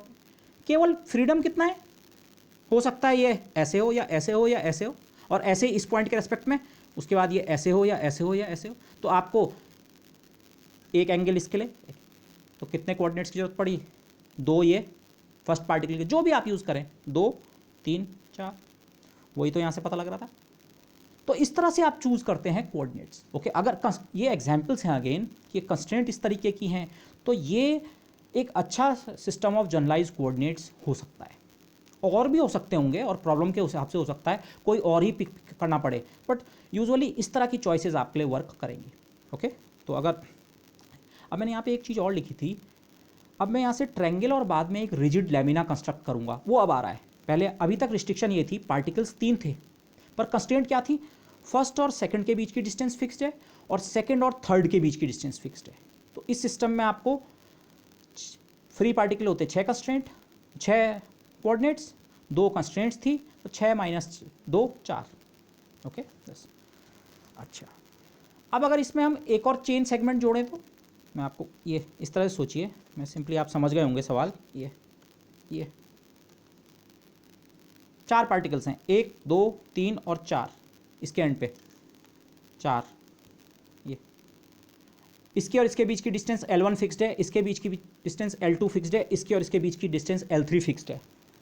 तो आपने यहाँ पे अगर सीक्वेंस आपने समझ लिया होगा, पहला पार्टिकल फिक्स करने के लिए तो हमें जितने भी कोऑर्डिनेट्स की जरूरत पड़ी, वैसे 2 की पड़ी जरूरत, पर ये उसके बाद अगले पार्टिकल के लिए क्योंकि डिस्टेंस पता थी, हमें केवल एक चीज़ की जरूरत पड़ी, एंगल। ये एंगल कितना है, फिर ये पार्टिकल पता लग गया, इसके और इसके बीच की डिस्टेंस फिक्स थी, हमें अगेन केवल एंगल की जरूरत पड़ी। मतलब अगर ये लेंथ टाइप की कंस्ट्रेंट लगातार चलती रही, हम इस चेन को लंबा लंबा लंबा करते रहें, लेकिन चेन के हर सेगमेंट की लेंथ हमें पता है, तो हर एक नए पार्टिकल को बताने के लिए हमें केवल एक एंगल या केवल एक कोऑर्डिनेट की और ज़रूरत है। तो इस सिनेरियो के लिए माना L1 L2 और L3 3 लेंथ्स हैं जो इस तरह से फिक्स हैं, लेंथ फिक्स है, और ये यहाँ भी हो सकता है किसी और केस में, या यहाँ भी हो सकता है, और ऐसे ये वाला यहाँ भी हो सकता है, और ऐसे भी हो सकता है। तो इस सिस्टम के लिए कितने कोऑर्डिनेट्स की जरूरत पड़ेगी? 2 पहले पार्टिकल के लिए, वो तो 2 ही चाहिए, एक इसके लिए, एक एंगल 3, एक एंगल इसके लिए 4, एक एंगल इसके लिए 5। तो होपफुली आप इस तरह से काउंटिंग कर सकते हैं। लेकिन अब मैं चेंज क्या कर रहा हूँ, पार्टिकल्स 3 ही हैं, आप यही सोच लीजिए, M1 M2 M3 इनके मासेस थे, लेकिन अब उनके बीच हमने रिस्ट्रिक्शन लगा रखी है, they are to form a rigid triangle. वैसे रिजिड लिखने की जरूरत नहीं थी, पर रिजिड में आगे के लिए यूज़ कर रहा हूँ, एक ट्रायंगल फॉर्म कर रहे हैं। देखिए, ट्रायंगल में भी तीन मासेस होते हैं, 3 पार्टिकल्स होते हैं, M1 M2 M3, लेकिन ट्रायंगल में कंस्ट्रेंट ये होती है, ये लेंथ भी फिक्स्ड रहेगी। आप ये सोचिए, ये और ये बनता है अब ट्रायंगल, एक मास, दूसरा मास, तीसरा मास, मासेस 3 ही हैं। फर्स्ट और सेकंड के बीच की डिस्टेंस फिक्स है, से L1, सेकंड और थर्ड के बीच की डिस्टेंस फिक्स है, माना L2, लेकिन थर्ड और फर्स्ट के बीच की डिस्टेंस भी फिक्स है, L3। ट्रायंगल तब बनता है अगर ये डिस्टेंस फिक्स नहीं होती, तो ये ऐसे भी हो सकते थे। ट्रायंगल से मेरा ये मतलब है। तो जो मैंने सिनेरियो चेंज किया है, पार्टिकल्स तो 3 ही हैं, बट ये इसके और इसके बीच भी एक कंस्ट्रेंट है। ओके, ट्रायंगल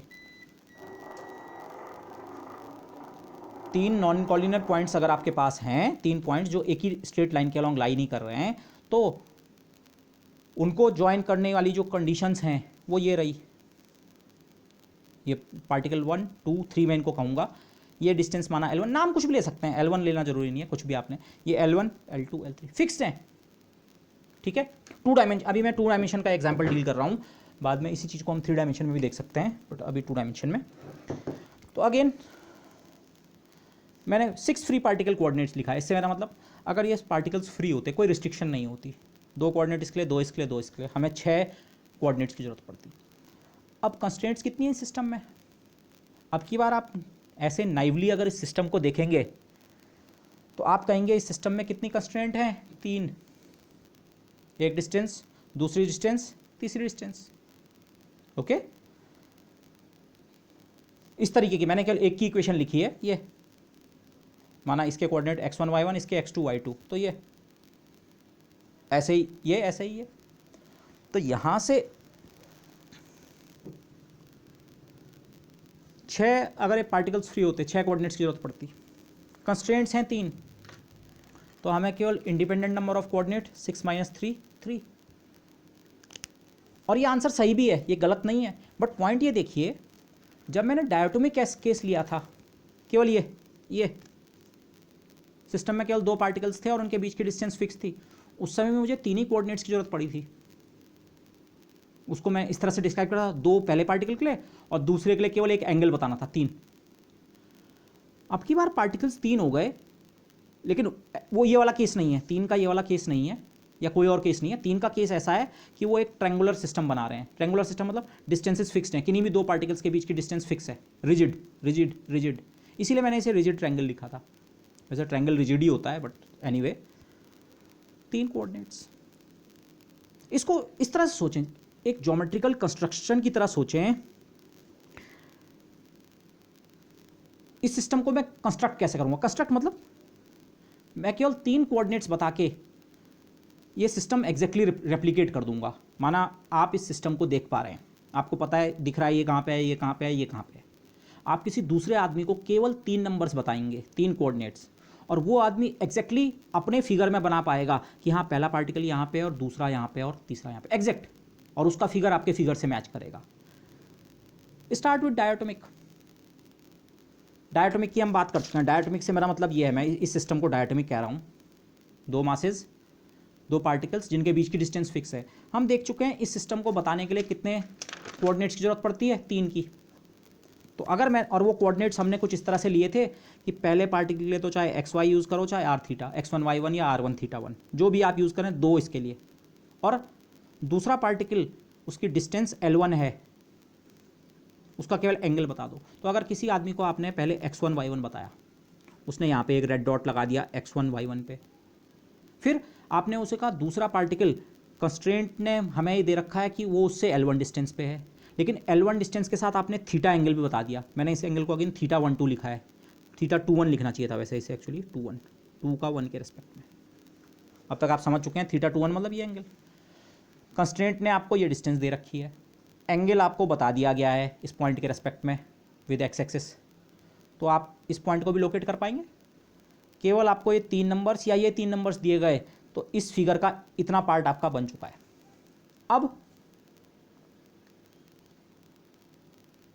अब इस तरह सोचिए, ये तीसरा पार्टिकल, अभी अगर हम कंस्ट्रेंट या कुछ नहीं सोच रहे हैं, इसको फ्री सोच रहे हैं, तो हो सकता है ये पार्टिकल यहाँ हो या यहाँ हो या यहाँ हो या यहाँ, मतलब थर्ड पार्टिकल अगर फ्री होता, इन 2 के बीच तो कंस्ट्रेंट होती, पर थर्ड पार्टिकल फ्री होता ना, उस पर ये वाली कंस्ट्रेंट होती ना ये वाली, तो उसको स्पेसिफाई करने के लिए हमें 2 कोऑर्डिनेट्स की जरूरत पड़ती। Okay, third particle needs 2 coordinates if it is free, but it has to satisfy 2 independent constraints. But ये जो पार्टिकल है, ये किसी एरी गैरी जगह पे नहीं हो सकता है, ये यहाँ पे नहीं हो सकता है। क्यों? इस पे ये रिस्ट्रिक्शन है कि इस पॉइंट से इसकी दूरी L2 होनी चाहिए और इस पॉइंट से इसकी दूरी कितनी होनी चाहिए, L3। ये पार्टिकल यहाँ नहीं हो सकता क्योंकि ये दूरियाँ L1 और L2 और L3 नहीं बनेंगी। अभी हम केवल काउंटिंग कर रहे हैं, तो आप इस तरह सोचिए, ये नए पार्टिकल को स्पेसिफाई करने के लिए अगर वो फ्री होता, 2 कोऑर्डिनेट्स की जरूरत थी, लेकिन ये नए पार्टिकल के साथ 2 नई कंस्ट्रेंट्स आ रही हैं। इसकी यहाँ से दूरी L2 होनी है और यहाँ से दूरी L3 फिक्स होनी है, जो भी वैल्यूज हों फिक्स होनी है। 2 कोऑर्डिनेट्स, 2 कंस्ट्रेंट, तो नेट एक भी नए कोऑर्डिनेट की जरूरत नहीं है, no new coordinates are needed for it, just the constraints are enough to fix its position in space. केवल जो ये कंस्ट्रेंट्स हैं कि ये नया पार्टिकल जहाँ पे बनाना है, यहाँ पे ये यहीं पे क्यों बनेगा, क्योंकि कंस्ट्रेंट की जो कंडीशन है कि ये डिस्टेंस L2 और ये L3 ये केवल इसी पॉइंट पे सेटिस्फाई होंगी, तो और कोई चॉइस ही नहीं है। तो जो कंस्ट्रेंट की 3 कंडीशंस थी, एक कंडीशन तो पहले यूज़ हो गई थी और बाकी 2 कंडीशन अगर हम ढंग से यूज़ करेंगे, ढंग से यूज़ का मतलब अभी आपको क्लियर हो जाएगा, वैसे आप समझ चुके होंगे, तो आप ये तीसरा पार्टिकल बिना इसके बारे में कोई नई इन्फॉर्मेशन दिए पता लग जाएगा, केवल कंस्ट्रेंट से।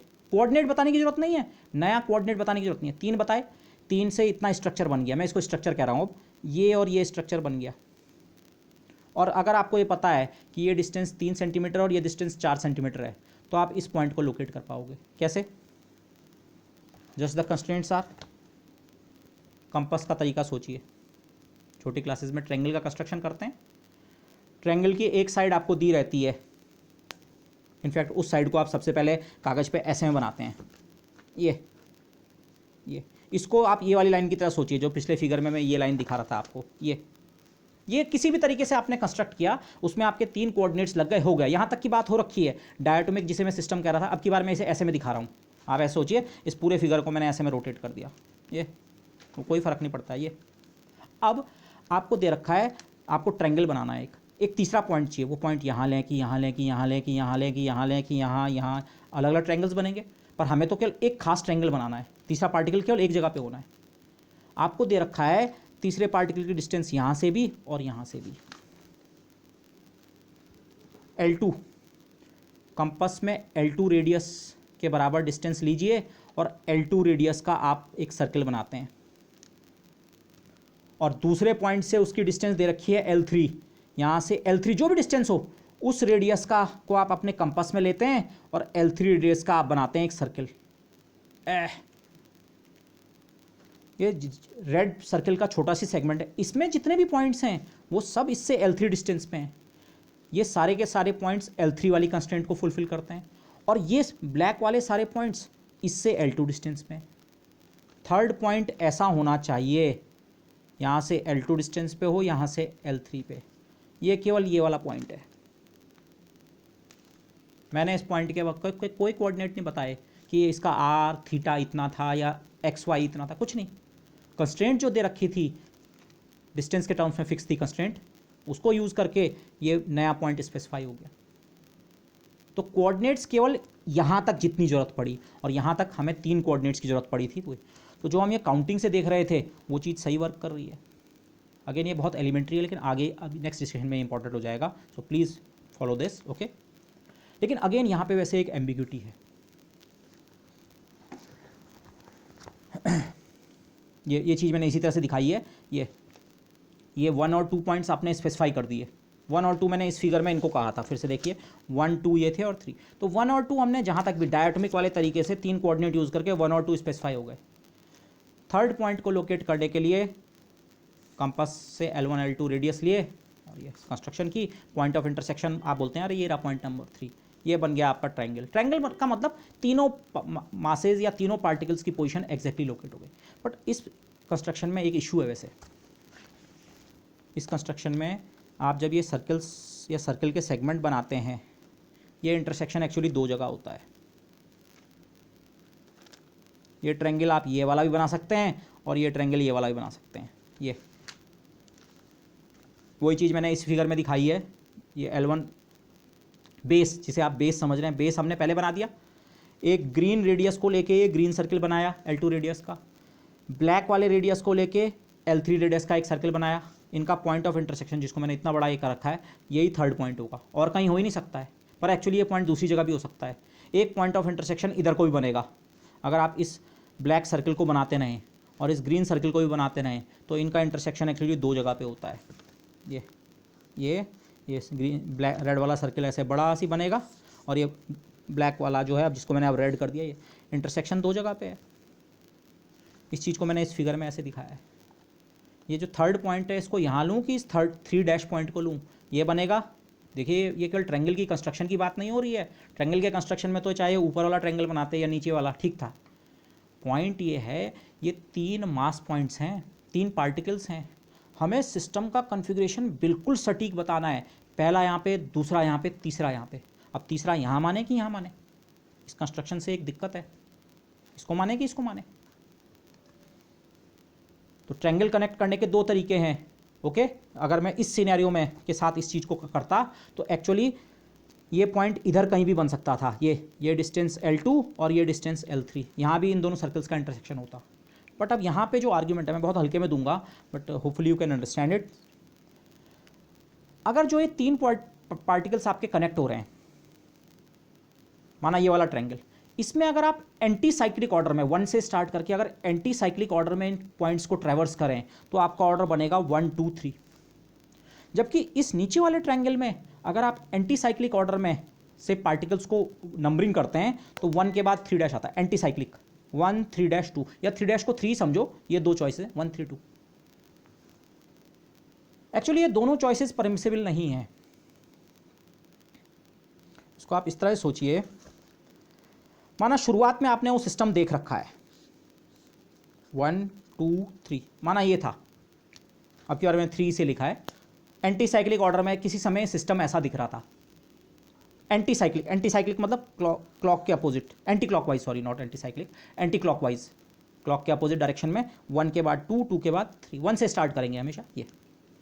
अब बाद में ये सिस्टम मूव कर गया, रिस्ट्रिक्शन ये है, इसके और इसके बीच की डिस्टेंस फिक्स रहनी है, इसके बीच की डिस्टेंस फिक्स रहनी है, इसके बीच की डिस्टेंस फिक्स रहनी है, मतलब ये ट्रायंगुलर शेप तो मेंटेन रहेगी। हाँ हो सकता है, देखिए मैं इस पूरे को मूव करा रहा हूँ कॉपी को, आप सोचिए ये मूव कर रहा है, ये हो सकता है पार्टिकल नंबर 1 यहाँ आ जाए और ये पार्टिकल नंबर 3 इधर को हो जाए और 2, लेकिन ये स्ट्रक्चर सेम रहेगा। अभी भी अगर आप एंटी क्लॉकवाइज डायरेक्शन में 1 से स्टार्ट करके नंबर्स को रीड करें 1 2 3 1 2 3, इन पार्टिकल्स का जो ऑर्डर है, जिस तरह से मैं इन्हें कह रहा हूँ एंटी क्लॉकवाइज डायरेक्शन में 1 से स्टार्ट करके रीड करना शुरू करो, जो शुरुआत में था बाद में भी वही रहेगा। लेकिन अगर आप इस वाली कंस्ट्रक्शन को इसके साथ ऐड करें, इस वाली कंस्ट्रक्शन को इसके साथ ऐड करने का मतलब ये कन्फ्यूजन हो रहा है, क्या ये 3 वाला पार्टिकल कभी इधर भी पहुंच सकता है? 1 3 2 डायमेंशन में आप खुद ही इमेजिन कीजिए, एक ट्रायंगल बनाइए, चाहे कागज में या केवल इसे काट लीजिए और इसे केवल 2 डायमेंशन के अलोंग कहीं भी मूव करा के कहीं भी रोटेट कर दीजिए, हमेशा ऑर्डर ऑफ नंबर्स 1 2 3 रहेगा। अगर शुरुआत में 1 2 3 था, बाय द वे आपने इस पॉइंट को 3 और इसको 2 कहा, तो शुरुआत में ये ऑर्डर 1 3 2 हो गया, तो बाद में भी हमेशा यही रहेगा।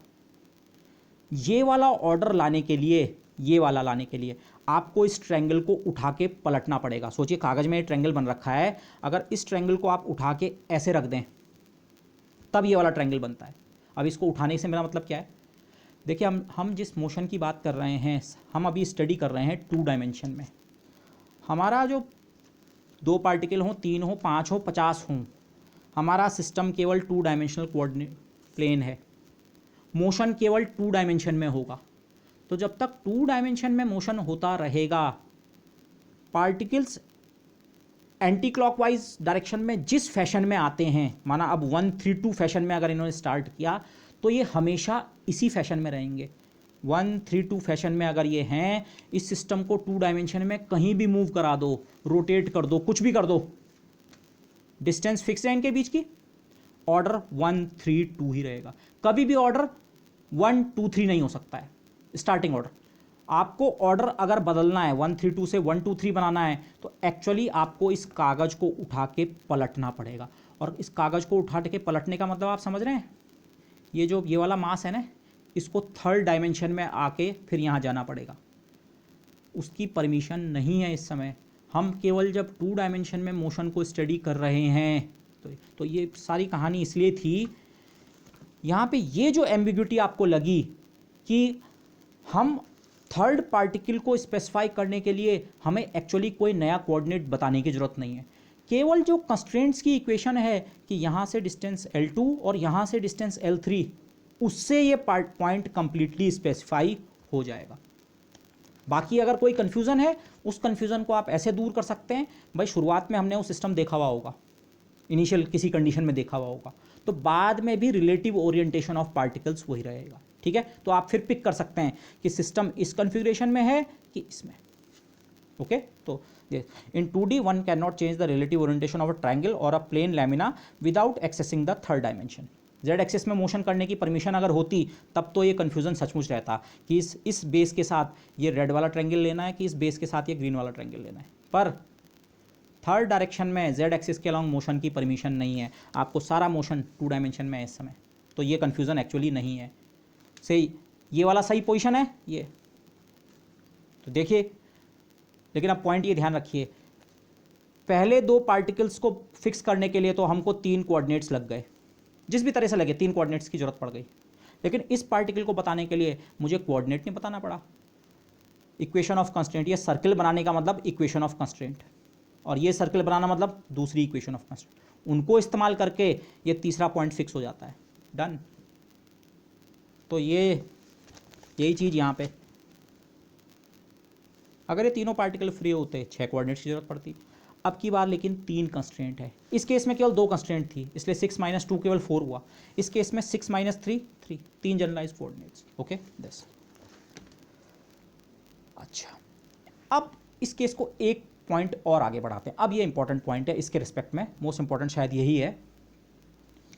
अगर 2 डायमेंशन में ही हूँ और 4 रिजिड पॉइंट्स हों, तो 4 रिजिड पॉइंट से मेरा मतलब ये है, हम बाद में इस आइडिया को एक्सटेंड करेंगे 3 डायमेंशन में रिजिड बॉडी, तो उसी सेंस में मैंने 4 रिजिड पॉइंट्स कहा है। रिजिड पॉइंट से मेरा सेंस ये है, 4 पॉइंट्स हैं, उनका नाम मैं P1 P2 P3 P4 या 1 2 3 4 भी कह सकता हूँ।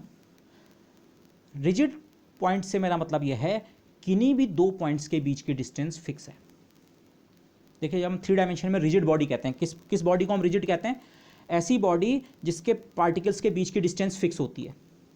ठीक है, फोर्सेस बॉडी पे लग रहे हों ना लग रहे हों, उसके बीच के पार्टिकल्स की डिस्टेंस चेंज नहीं होती। तो आप सोचिए 2 डायमेंशन में एक ऑब्जेक्ट केवल 4 पार्टिकल्स से मिलकर बनी है, तो कुछ भी फोर्सेस लगे हैं, फोर्सेस के कारण हो सकते हैं पार्टिकल्स मोशन कर रहे हों, बट अगर 1 और 2 के बीच की डिस्टेंस फिक्स है, और 1 और 3 के बीच की भी, और 1 और 4, फर्स्ट की हर किसी से डिस्टेंस, और साथ ही सेकंड की भी, सेकंड की फर्स्ट के साथ, वो पहले कवर हो चुकी है 1 2 में, 2 की 3 से डिस्टेंस और 2 की 4 से डिस्टेंस, और ऐसी 3 और 4, जितने पॉसिबल पार्टिकल पेयर्स बन सकते हैं, हर किसी की डिस्टेंस अगर फिक्स्ड है, तो इसी चीज़ को मैंने कहा है 4 रिजिड पॉइंट्स। बाद में अगर मैं 5 6 7 8 10 15 बहुत सारी पॉइंट्स लेके अगर एक कंटिन्यूस ऑब्जेक्ट बनाऊंगा, तो उसको कहूँगा मैं रिजिड ऑब्जेक्ट। 2 डायमेंशन में लेमिना कहूँगा, 3 डायमेंशन में ऑब्जेक्ट कहूँगा। यस, तो 4 रिजिड पॉइंट से मेरा सेंस ये है, मुझे 4 पार्टिकल्स है, 1 2 3 4। आप इसे इस तरह सोचिए, चौथा पार्टिकल बाद में लाते हैं, पहले 3 पार्टिकल्स तो पहले से ही हैं, और उनके बीच ये रिस्ट्रिक्शंस हैं, ये डिस्टेंस फिक्स है, ये डिस्टेंस फिक्स है, ये डिस्टेंस फिक्स है, L1 L2 L3। अब एक चौथा पार्टिकल भी सिस्टम में है, इसको भी स्पेसिफाई करना है, ये भी कन्फिग्रेशन में हमें बताना है। और इस पार्टिकल की डिस्टेंस फर्स्ट से भी फिक्स्ड है, सेकंड से भी फिक्स्ड है, और थर्ड से भी फिक्स्ड है। रिजिड बॉडी में हर पार्टिकल की डिस्टेंस हर पार्टिकल से फिक्स होती है। तो ये 3 ये मैंने पहले से बना दिया, क्योंकि ये हम यहाँ स्टडी कर चुके हैं। इस तरह से सोचिए, आपको किसी को इन चारों पार्टिकल्स को स्पेसिफाई करना है, कौन कहाँ पे है। तो हम देख चुके हैं 3 पार्टिकल्स अगर किसी रिजिड कॉन्फ़िगरेशन का हिस्सा होते हैं, तो उसको बताने के लिए केवल 3 ही कोऑर्डिनेट्स की जरूरत पड़ती है। जितनी डायटोमिक के लिए जरूरत पड़ी 1 2 के लिए, उतने से ही थर्ड भी स्पेसिफाई हो जाता है। थर्ड केवल कंस्ट्रेंट से आ जाता है, नए कोऑर्डिनेट लेके नहीं आता है। अब अगर एक चौथा पार्टिकल भी हो, तो अब यहाँ पे अगर इस कंडीशन को आप नाइवली रीड करें, अभी तक इस सिस्टम में 3 कंस्ट्रेंट हैं, 1 2 3। इस पार्टिकल की डिस्टेंस 1 की 4 से फिक्स होनी है, माना L डैश, 2 की 4 से फिक्स होनी है, माना L डबल डैश, और 3 की 4 से फिक्स होनी है, L triple dash. Rigid object होने की कंस्ट्रेंट, तो 3 और कंस्ट्रेंट आ गई। तो अब आप केवल इस पार्टिकल पे कंसंट्रेट कीजिए। ये पार्टिकल अगर फ्री होता तो इसको 2 नए कोऑर्डिनेट्स की जरूरत पड़ती, लेकिन ये नया पार्टिकल अपने साथ 3 नई कंस्ट्रेंट लेकर आया।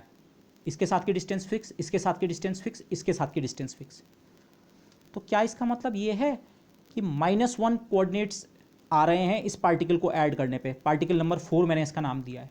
अगर ये फ्री होता, कहीं भी हो सकता, तो केवल तब 2 कोऑर्डिनेट्स की जरूरत पड़ती। कंस्ट्रेंट 3 है, 1 2 3, 3 पॉइंट से डिस्टेंस फिक्स है इसकी, तो क्या इसका मतलब ये है कि इसके लिए हमें नंबर ऑफ कोऑर्डिनेट्स -1 चाहिए। नंबर ऑफ कोऑर्डिनेट्स होते हैं free particle coordinates minus number of constraints. तो 2 कोऑर्डिनेट वैसे चाहिए थे अगर फ्री होता, और कंस्ट्रेंट हैं 3, तो 2 - 3 तो -1 होता है। मतलब क्या इस पार्टिकल को इंट्रोड्यूस करने से इस सिस्टम में क्या हमारे कोऑर्डिनेट्स की रिक्वायरमेंट और भी कम हो गई है? इतने सिस्टम को बताने के लिए तो 3 कोऑर्डिनेट्स चाहिए, और इतने को बताने के लिए इसको भी ऐड कर दें, 3 में भी 1 कम, क्या केवल 2 कोऑर्डिनेट से काम चल जाएगा? ओवरऑल क्या केवल 2 कोऑर्डिनेट से 4 पार्टिकल सिस्टम स्पेसिफाई हो जाएगा? आप ओवरऑल में भी काउंटिंग कर सकते हैं। इस काउंटिंग को बेटर है आप इस तरह से कीजिए, 1 2 3 4 पार्टिकल्स, चारों के चारों फ्री होते तो 2n, आपको 8 कोऑर्डिनेट की जरूरत पड़ती। और इस सिस्टम में आपको कंस्ट्रेंट कितनी नजर आ रही है? फर्स्ट पार्टिकल की डिस्टेंस सेकंड से भी फिक्स्ड, थर्ड से भी फिक्स्ड, फोर्थ से भी फिक्स्ड। फर्स्ट पार्टिकल पे डिस्टेंस की 3 कंस्ट्रेंट्स हैं, 2 के साथ, 3 के साथ, 4 के साथ। उनको आप जो भी कहें, L1 L3 जो भी कहें, 3। फर्स्ट पार्टिकल के लिए 3 कंडीशन। सेकंड के लिए, सेकंड की फर्स्ट के साथ डिस्टेंस हम वो कर चुके हैं, काउंट कर चुके हैं। सेकंड की डिस्टेंस थर्ड के साथ, सेकंड की डिस्टेंस फोर्थ के साथ, 2 कंस्ट्रेंट्स। थर्ड की डिस्टेंस फोर्थ के साथ, कुल मिला के 6 कंस्ट्रेंट्स हैं, 3 पुरानी और 3 ये नई, 6। 8 में से 6 सब्ट्रैक्ट किया, 2। इस सिस्टम के लिए 3 कोऑर्डिनेट्स की जरूरत थी। क्या इस सिस्टम के लिए, जिसमें ये डिस्टेंस भी अब फिक्स कर चुके हैं हम, इसको आप 3 डायमेंशनल फिगर मत सोचिए, 2 डायमेंशन में ही है, क्या इसके लिए केवल 2 कंस्ट्रेंट्स चाहिए? एक्चुअली यहाँ पे एक बहुत सीरियस इशू है, ये इस डिस्कशन का मेन पॉइंट है। ये जो 3 कंस्ट्रेंट्स हैं ना, ये फोर्थ पॉइंट की डिस्टेंस यहाँ से भी फिक्स है, माना 2 सेंटीमीटर, 2.1 सेंटीमीटर, 3 सेंटीमीटर, जो भी वैल्यूज़ हो, ये फिक्स करके आपको दे रखी है। एक्चुअली ये तीनों की तीनों कंस्ट्रेंट्स एक दूसरे से इंडिपेंडेंट नहीं है। Actually these 3 constraints are not independent of each other and the earlier constraint. मतलब पुरानी 3 का भी ध्यान रखना है। पुरानी 3 तो हमने इस फिगर में दिखा रखी थी, ये डिस्टेंसेज L1 L2 L3। जो अब हम 3 नई कंस्ट्रेंट इंपोज कर रहे हैं, वो तीनों के तीनों इंडिपेंडेंट नहीं है। मतलब जो मैं 6 कंस्ट्रेंट्स की बात कर रहा हूँ ना, ये 6 कंस्ट्रेंट्स का सेट, माना आप 1 2 3 4 5 6, ये सब की सब इंडिपेंडेंट नहीं है। इंडिपेंडेंट इनमें से केवल 5 हैं। मैथमेटिकली इसका मीनिंग क्या है? हर कंस्ट्रेंट की एक इक्वेशन होती है। फर्स्ट कंस्ट्रेंट, अब मैं इक्वेशंस यहाँ पे नहीं लिख रहा हूँ ये, बल्कि आप खुद से अगर ट्राई कर सकें तो this would be very very good. आप इन 6 के 6 कंस्ट्रेंट्स की इक्वेशन को अगर लिखें, मैं कंस्ट्रेंट की इक्वेशन की बात कर रहा हूँ, 6 कंस्ट्रेंट्स की इक्वेशन अगर आप लिखें तो आप पाएंगे कोई एक इक्वेशन, कोई सी भी, माना छठवीं वाली को आप बाकी 5 से डिराइव कर सकते हैं। अगर बाकी 5 ट्रू हैं तो छठवीं वाली ऑटोमेटिकली ट्रू होगी ही होगी। मतलब एक कंस्ट्रेंट बाकियों में ही कंटेंड है। तो इंडिपेंडेंट नंबर ऑफ कंस्ट्रेंट्स कितनी है? 5। वो चीज़ अभी और डिटेल में देखेंगे। तो यहाँ पे जो हम काउंटिंग गड़बड़ कर रहे हैं, ये 8 - 6 नहीं, केवल 8 - 5 होना है। ये पॉइंट ध्यान रखना है आपको। नाइवली अगर आप सिस्टम में कंस्ट्रेंट्स देखते हैं, बिल्कुल सतही तौर पे आपने देखा, आपने कहा इस सिस्टम में इतनी कंस्ट्रेंट्स है, और आपने घटा के सिस्टम के जनरलाइज कोऑर्डिनेट्स काउंट करने की कोशिश की, तो गलती होगी। आपको कंस्ट्रेंट्स तो कंसिडर करने हैं होलोनोमिक वाले, पर केवल इंडिपेंडेंट कंस्ट्रेंट्स, ऐसे कंस्ट्रेंट्स जो एक दूसरे से इंडिपेंडेंट है। जैसे यहाँ पे कंस्ट्रेंट की तो मैं 6 इक्वेशन लिख पाऊंगा, इसके और इसके बीच की डिस्टेंस के लिए एक इक्वेशन, दूसरी, तीसरी, चौथी, पाँचवीं, छठवीं, 6। पर ये 6 में से 5 ही इक्वेशंस इंडिपेंडेंट है। कोई भी छठवीं इक्वेशन, जिसको भी आप छठवीं माने, वो बाकी 5 से मिलके बन जाएगी, उन्हीं में कंटेंट है। तो अगेन इसको देखना बड़ा आसान है। अगेन यहाँ तक हम कंस्ट्रक्ट कर चुके हैं 1 2 3 मासेस। पहले ट्रायंगल कंस्ट्रक्ट करते हैं। रिजिड बॉडी में किन्हीं भी चारों पार्टिकल्स के बीच की डिस्टेंस आपस में फिक्स है। पहले 3 के बीच की जो डिस्टेंस फिक्स हैं उनको यूज़ करके इस सिस्टम को बना लेते हैं। तो इस सिस्टम को बनाने के लिए हमने अभी काउंट किया था, उतने ही कोऑर्डिनेट्स की जरूरत पड़ती है जितने से डायटोमिक मॉलिक्यूल बनता है। डायटोमिक मॉलिक्यूल के लिए 3 कोऑर्डिनेट्स, तो 3 से ये कंस्ट्रक्ट हो गया, यहाँ तक का सिस्टम कंस्ट्रक्ट हो चुका है। अब मुझे ये पार्टिकल प्लेस करना है, यहाँ की, यहाँ की, यहाँ की, यहाँ। इस पर कंस्ट्रेंट दे रखी है, इसकी डिस्टेंस फर्स्ट पार्टिकल से L' है, सेकंड से L" है, और तीसरे से L" है।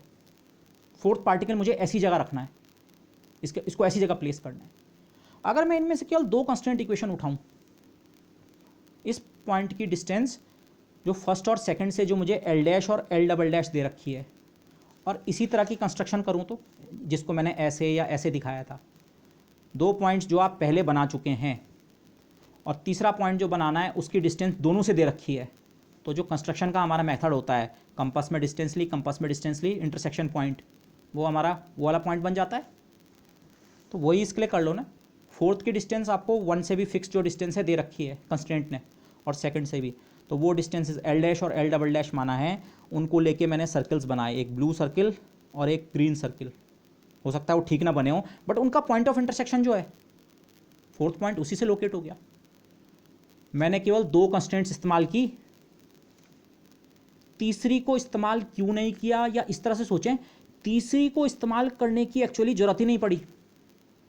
ये पॉइंट फिक्स हो गया तो ये डिस्टेंस ऑटोमेटिकली फिक्स हो गई। आप इसे रिवर्स में सोचिए, ये L3 डैश की जो फिक्सेशन की ये कंडीशन हमें नजर आ रही थी, ये इंडिपेंडेंट कंस्ट्रेंट नहीं है।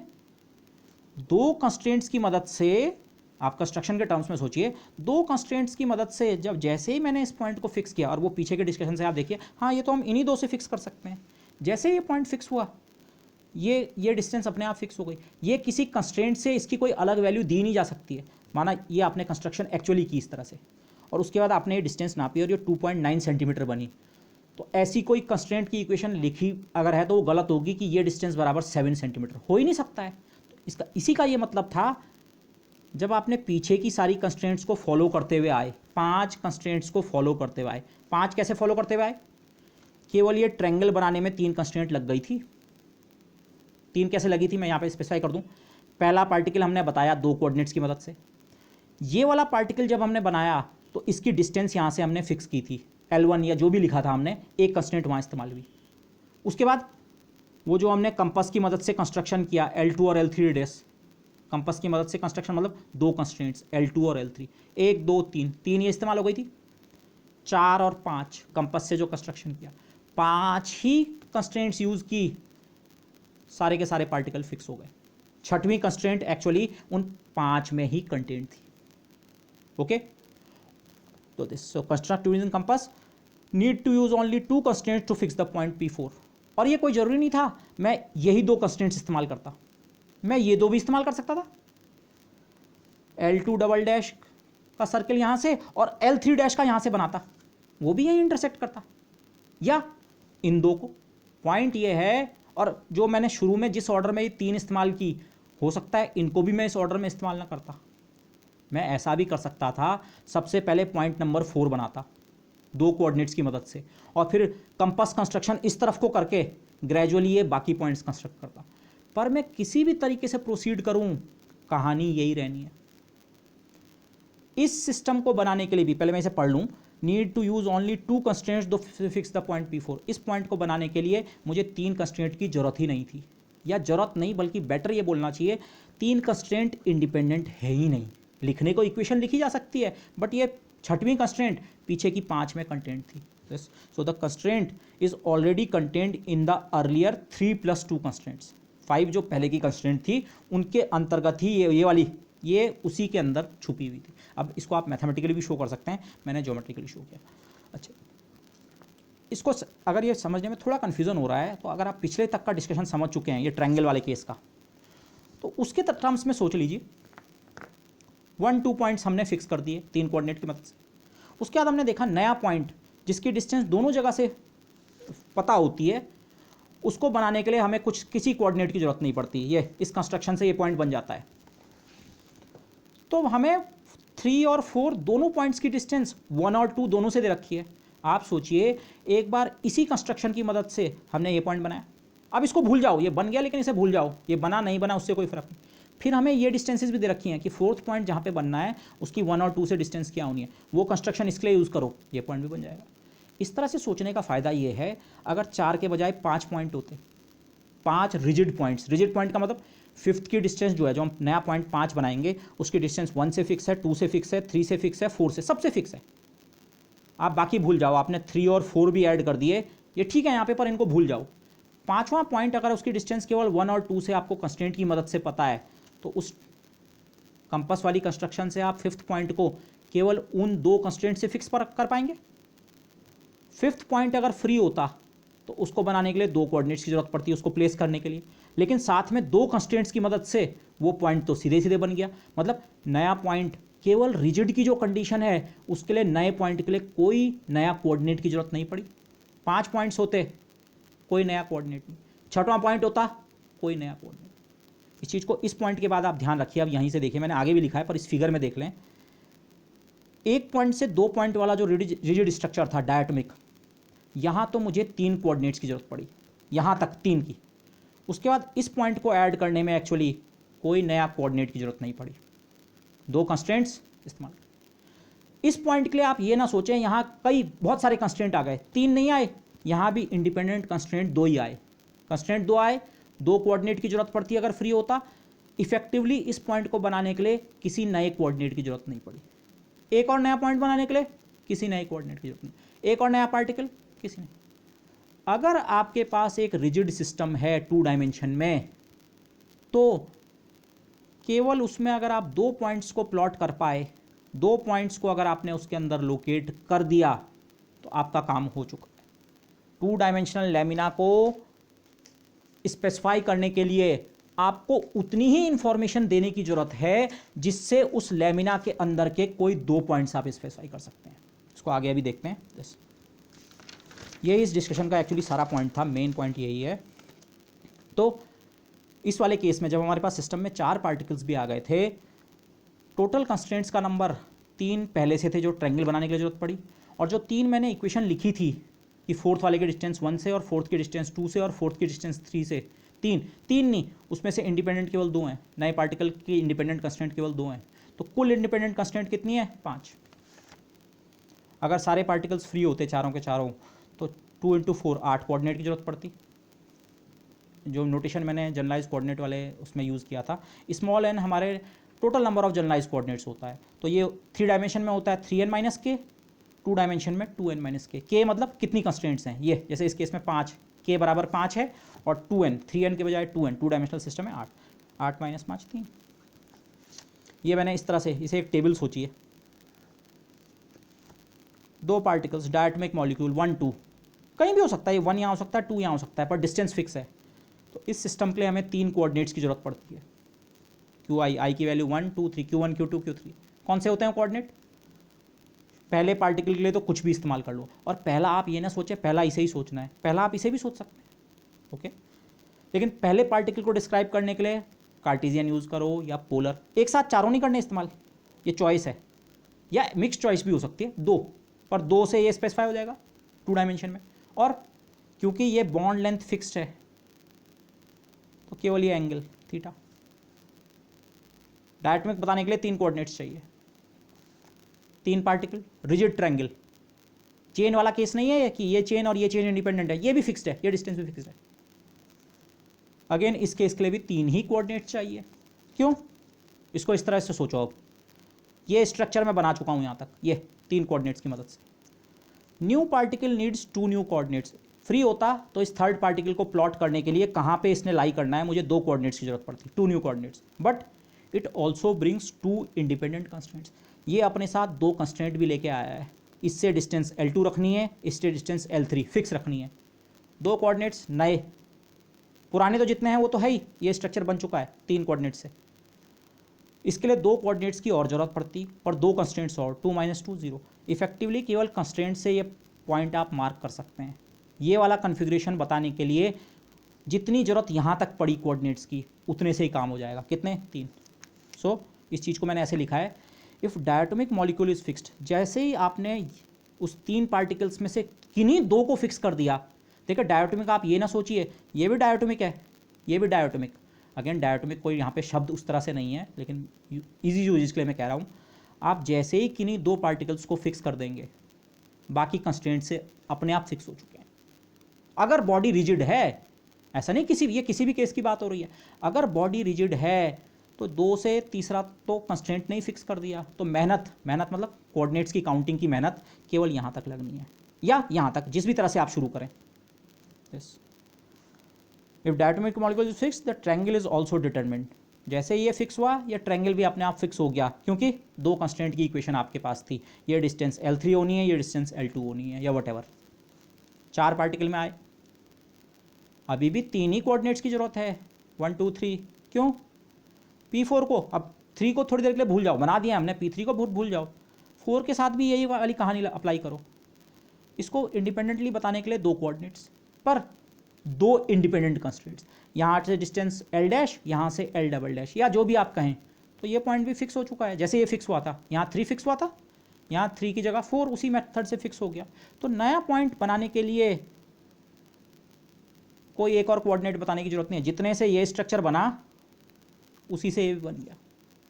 सो P4 needs 2 coordinates but brings 2 independent constraints. अब फिर से मैं रिमाइंड कराऊंगा, कंस्ट्रेंट की इक्वेशन तो यहाँ पे 3 लिखी गई, पर उनमें से इंडिपेंडेंट सचमुच केवल 2 ही बनी।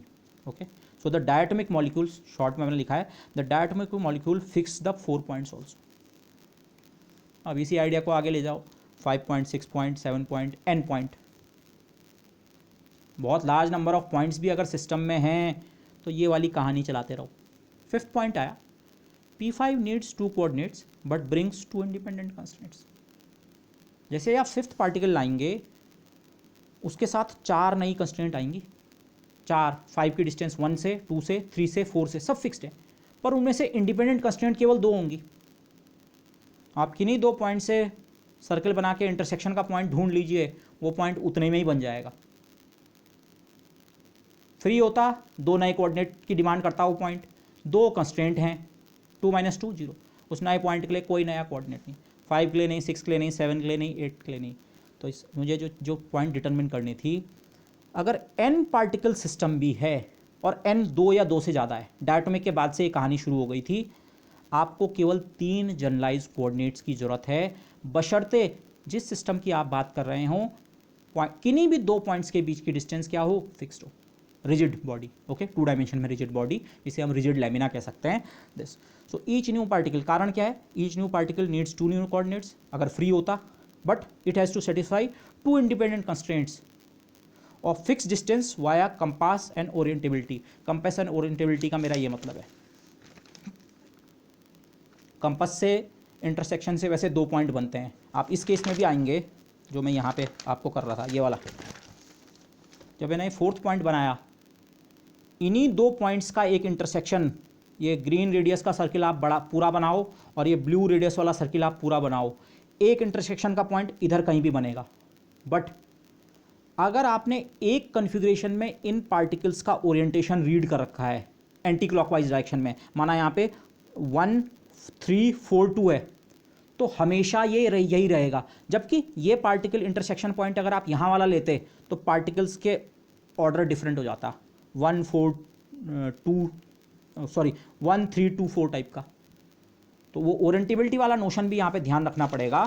तो पॉइंट ये है, आपको जरूरत केवल हर नए पार्टिकल के लिए किसी भी नए कोऑर्डिनेट की जरूरत नहीं है, एक की भी जरूरत नहीं पड़ रही है। जैसे ही डायटोमिक वाला सिस्टम उसके अंदर बन गया, उसके अंदर से मेरा मतलब इसके अंदर कोई भी डायटोमिक सिस्टम आपने एक बार बना दिया, उसको बनाने के लिए तो आपको 3 कोऑर्डिनेट बताने ही पड़ेंगे। लेकिन उसके बाद नए पार्टिकल्स के लिए एक्चुअली आपको कोऑर्डिनेट्स की इंफॉर्मेशन नहीं देनी है। The equations of constraint are sufficient to fix that point within that plane lamina. This, so nothing new is needed. So just fixing 2 distant points in a plane lamina specifies its orientation completely. केवल 2 point specify कर दीजिए आप किसी lamina के अंतर्गत, और उसके लिए भी आपको 4 कोऑर्डिनेट्स की जरूरत नहीं पड़ती है, 3 ही की जरूरत पड़ती है। तो Q1 Q2 Q3 for a rigid body in 2D। इसको मैं भी एक फिगर से भी आपको समझाता हूँ। माना ये, अब आप केवल 2 या 3 या 4 पॉइंट्स की बात मत कीजिए, किसी भी शेप का कोई प्लेन लैमिना ले लीजिए, 2 डायमेंशनल ऑब्जेक्ट, पतला कागज का एक टुकड़ा, लेकिन किसी भी शेप का, कोई जरूरी नहीं ऐसी शेप, और भी आर्बिट्री शेप का हो सकता है। इसमें आप नंबर ऑफ पार्टिकल्स कितने काउंट करेंगे, 1 2 3 4 5 6 7 8 9। अब आप पार्टिकल किसे कहते हैं, जीरो साइज को कहते हैं तो इनफाइनाइट पार्टिकल्स होंगे, स्मॉल साइज मानेंगे तो large number of particles, but से n पार्टिकल्स हैं, बहुत लार्ज नंबर ऑफ पार्टिकल्स हैं। और बाद में ये सिस्टम मोशन करके 2 डायमेंशन में ही मोशन करके कहीं और, लेकिन रिस्ट्रिक्शन क्या है, किन्हीं भी 2 पार्टिकल्स के बीच की डिस्टेंस फिक्स रहनी है और ओरिएंटेशन भी सेम रहना है। ओरिएंटेशन, अब आप इसको इस चीज़ से समझिए, मैंने सिंप्लिसिटी के लिए ये कागज़ का टुकड़ा लिया है। अब ये इस वाइट बैकग्राउंड पे शायद दिखने में भी थोड़ा दिक्कत हो रहा होगा। Let me try to get another background if I can find it. Okay, ये माना ये वो प्लेन ऑब्जेक्ट है, कोऑर्डिनेट सिस्टम का ओरिजिन वगैरह कहीं भी हो उससे मुझे कोई मतलब नहीं है, ये मुझे इस बॉडी को स्पेसिफाई करना है कौन सा पार्टिकल कहाँ पे है। बाद में हो सकता है ये मोशन करके ये ऑब्जेक्ट यहाँ चले गई हो, आप केवल पहले इसके एक पॉइंट पे ध्यान दीजिए, ये वाला मोशन करके यहाँ पे चले गया, लेकिन इस बॉडी ने रिजिड रहना है। रिजिड का मतलब ये माना पॉइंट नंबर 1 है, ये 2 है और ये 3 है और ये 4 है और ये 5, मैंने कुछ ही बनाए हैं, किन्हीं भी दो पॉइंट्स के बीच की डिस्टेंस फिक्स रहेगी। ये अगर 2 सेंटीमीटर है, ये कहीं भी चले जाए, ये बाद में ऐसा रोटेट हो जाए, इस डिस्टेंस ने 2 ही सेंटीमीटर रहना है। ये 4 है 4 सेंटीमीटर, इसने 4 सेंटीमीटर ही रहना है। अगर मैं इन ऑब्जेक्ट्स पॉइंट्स को लेके एक क्लोज्ड कर्व बनाऊं, ओरिएंटेबिलिटी वाले पॉइंट की मैं बात कर रहा हूं, माना मैंने इन पॉइंट्स का नाम इस तरह से रखा, केवल 4 ही पॉइंट्स लिए 1 2 3 4, तो एक तो इनके बीच की डिस्टेंस हमेशा फिक्स रहेगी, 1 से 2 की हो या 1 से 3 की या 1 से 4 की या 3 से 4 की, किन्हीं भी या कोई भी और दूसरा अगर हम एंटी क्लॉकवाइज डायरेक्शन में ऊपर से इस सिस्टम को देखेंगे तो हमेशा पॉइंट्स का क्रम 1 2 3 4 आएगा। आप देख लो, इसको मूव कराओ कहीं भी और ऐसे भी मूव करा लो, हो सकता है ऐसे हो गया हो बाद में या ऐसे हो गया हो। एंटी क्लॉकवाइज डायरेक्शन में 1 से शुरू करेंगे, 1 2 3 4 ही क्रम आएगा, वो जो मैं ओरिएंटेबिलिटी की बात कर रहा था। आप ऐसा बोल सकते हैं नहीं नहीं, हो सकता है 1 इधर को आ गया हो, ये 1 इधर को आने के लिए इस कागज़ को यहाँ से उठना पड़ेगा। उठने का मतलब आप समझ रहे हैं, इस पार्टिकल नंबर 1 को, इस प्लेन का नाम अगर मैं एक्स वाई रखूँ, एक्स वाई प्लेन को छोड़ के जेड डायमेंशन में आना पड़ेगा ऊपर की तरफ। जेड डायमेंशन की हम बात ही नहीं कर रहे हैं, हम तो 2 डायमेंशनल मोशन की बात कर रहे हैं। तो अब इस सिस्टम, फिर बात ये आई, अच्छा ठीक है, किसी समय सिस्टम कुछ था और बाद में इसका कॉन्फ़िगरेशन कुछ और हो गया, तो किसी भी समय इस सिस्टम का कॉन्फ़िगरेशन बताने के लिए आपको कितनी चीज़ें बतानी है। तो हमने को ये सारी कहानी का सार ये निकला, केवल अगर मैं दो डिस्टिंक्ट पॉइंट, आप एक ही पॉइंट को 2 बार ना बताएं, 2 डिस्टिंक्ट पॉइंट्स अगर आपने इसके अंदर फिक्स कर दिए कि ये वाला यहाँ पे और ये वाला यहाँ पे, तो कहानी बन गई। माना मैं पॉइंट नंबर इसे और इसे कहता हूँ, आप इनका नाम जो भी रखें, 1 2 रखो, 1 3 रखो, 1 5 1 7, कोई भी, और ये कोई भी 2 पॉइंट्स हो सकते हैं। अगर मैंने आपको बाद में बता दिया कि ये पॉइंट था यहाँ पे, अब इसको अपना 2 डायमेंशनल प्लेन सोचिए और ये मेरा ऑब्जेक्ट जो मूव करके जा रही है, पहला पॉइंट मैंने बता दिया यहाँ पे होगा। आपको इसको इस तरह सोचिए, ये पॉइंट मैंने ठीक इसके ऊपर रख दिया, एक कागज़ में जहाँ पे भी रहा होगा इसके ऊपर रख दिया, लेकिन अभी भी हो सकता है, देखिए 1 पॉइंट को अगर मैं अंगुली से दबा के रखूँ, इस ऑब्जेक्ट का ओरिएंटेशन ऐसा कुछ भी हो सकता है। 1 को एक तरह से सर्किल का सेंटर मान के इस ऑब्जेक्ट को मैं कहीं भी घुमा सकता हूँ। पर अगर मैंने एक दूसरे पॉइंट का कोऑर्डिनेट भी फिक्स कर दिया, नहीं 1 यहाँ पे था और 3 यहाँ पे था, 1 3, 1 यहाँ रखना है ठीक इसके ऊपर और 3 अपने 3 के ऊपर, अब इस ऑब्जेक्ट के कॉन्फ़िगरेशन में कोई कंफ्यूजन नहीं है और कोई गुंजाइश ही नहीं है। 1 और 3 अगर आपने 2 पॉइंट्स की पोजीशन को फिक्स कर दिया, आप फिक्स करने का मतलब इस तरह सोचिए, 1 को मैं यहाँ पे लाया, केवल पहले एक पॉइंट स्पेसिफाई किया, इस पर एक आलपिन लगा दी यहाँ पे। 1 को अगर मैंने फिक्स भी कर दिया, आप फिर भी आपके पास फ्रीडम है, आप बोल सकते हैं अरे ये 3 पॉइंट यहाँ पे होगा कि यहाँ पे कि यहाँ पे कि 2 यहाँ पे या यहाँ पे। लेकिन अगर मैंने किसी भी एक पॉइंट को और को फिक्स कर दिया, किसी भी एक पॉइंट को फिक्स करने का मतलब उस पॉइंट के थ्रू एक आलपिन लगा दी कागज़ में कि ये पॉइंट तो यहीं पे रहेगा, तो अब ये फिगर मूव नहीं कर सकता है। 2 पॉइंट्स फिक्स कर दिए, कोई भी 2 सेम पॉइंट नहीं होना चाहिए, एक ही पॉइंट पे 2 पिन ना लगाएं, 2 डिस्टिंक्ट पॉइंट्स किसी प्लेन लैमिना के अगर मैंने फिक्स कर दिए तो वो प्लेन लैमिना का पूरा ओरिएंटेशन हमें पता है। ये सारी कहानी का सार यही है, ये और 2 पॉइंट्स जिनके बीच की डिस्टेंस फिक्स है, जिसको मैं बार बार डायटोमिक सिस्टम कह रहा हूँ, उसको बताने के लिए 3 कोऑर्डिनेट्स की ज़रूरत है।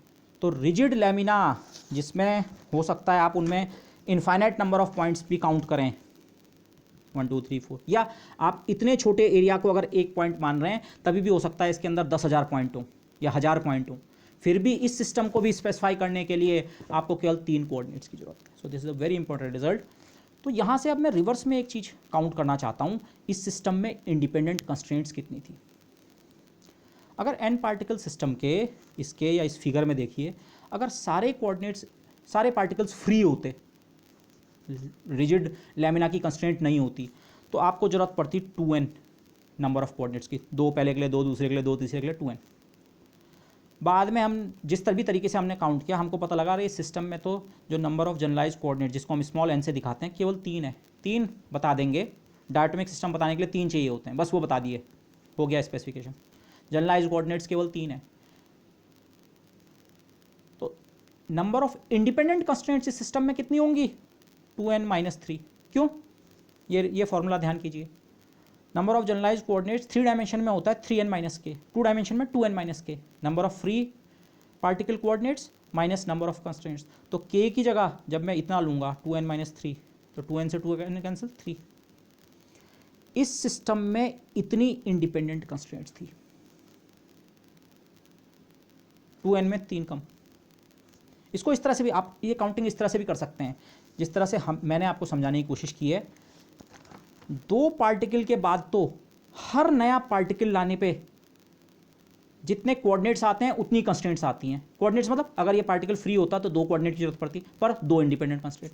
चौथे पार्टिकल 2 नए कोऑर्डिनेट्स की जरूरत पड़ती पर 2 कंस्ट्रेंट्स। पांचवें छठवें तो केवल इन 2 पार्टिकल्स को छोड़ के नंबर ऑफ कंस्ट्रेंट्स भी हर पार्टिकल के लिए 2 हैं। 2 कंस्ट्रेंट इसके लिए, 2 इसके लिए, 2 इसके लिए, 2 इसके लिए। तो अगर आप सारे पार्टिकल्स के लिए इस नंबर को देखें n पार्टिकल्स हैं 2n, पर वो काउंटिंग हमें यहाँ नहीं करनी है। तो 2n में से इन 2 पार्टिकल्स के लिए 4 घटा दो, पर एक्चुअली इनके बीच केवल एक कंस्ट्रेंट होती है। तो 4 में फिर एक और कमी या बढ़ा जो भी आप बोलें तो केवल वो 3 रहेगा।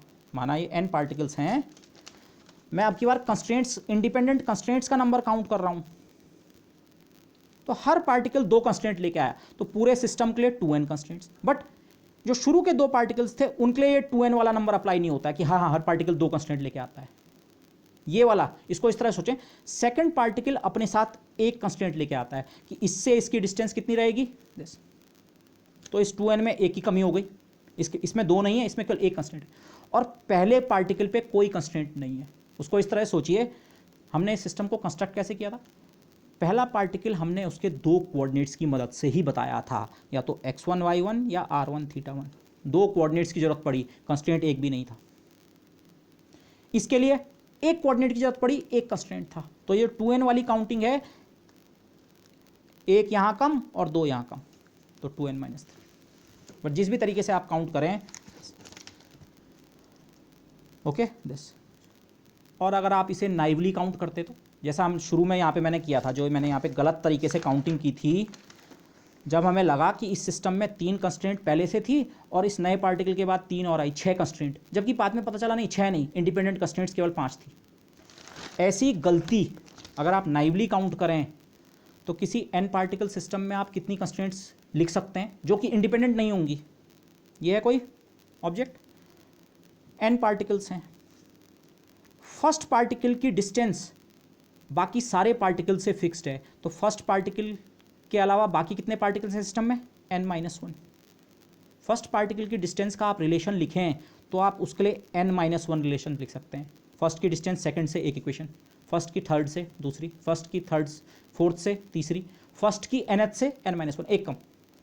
सेकंड पार्टिकल पे जाएं आप, सेकंड का फर्स्ट के साथ कवरेज हो चुका है इसमें, लेकिन सेकंड का थर्ड के साथ, सेकंड का फोर्थ के साथ, सेकंड का फिफ्थ के साथ, सेकंड का nth के साथ, इसके लिए आपको एक कम रिलेशन मिलेगा क्योंकि सेकंड का फर्स्ट के साथ आप काउंट कर चुके हैं।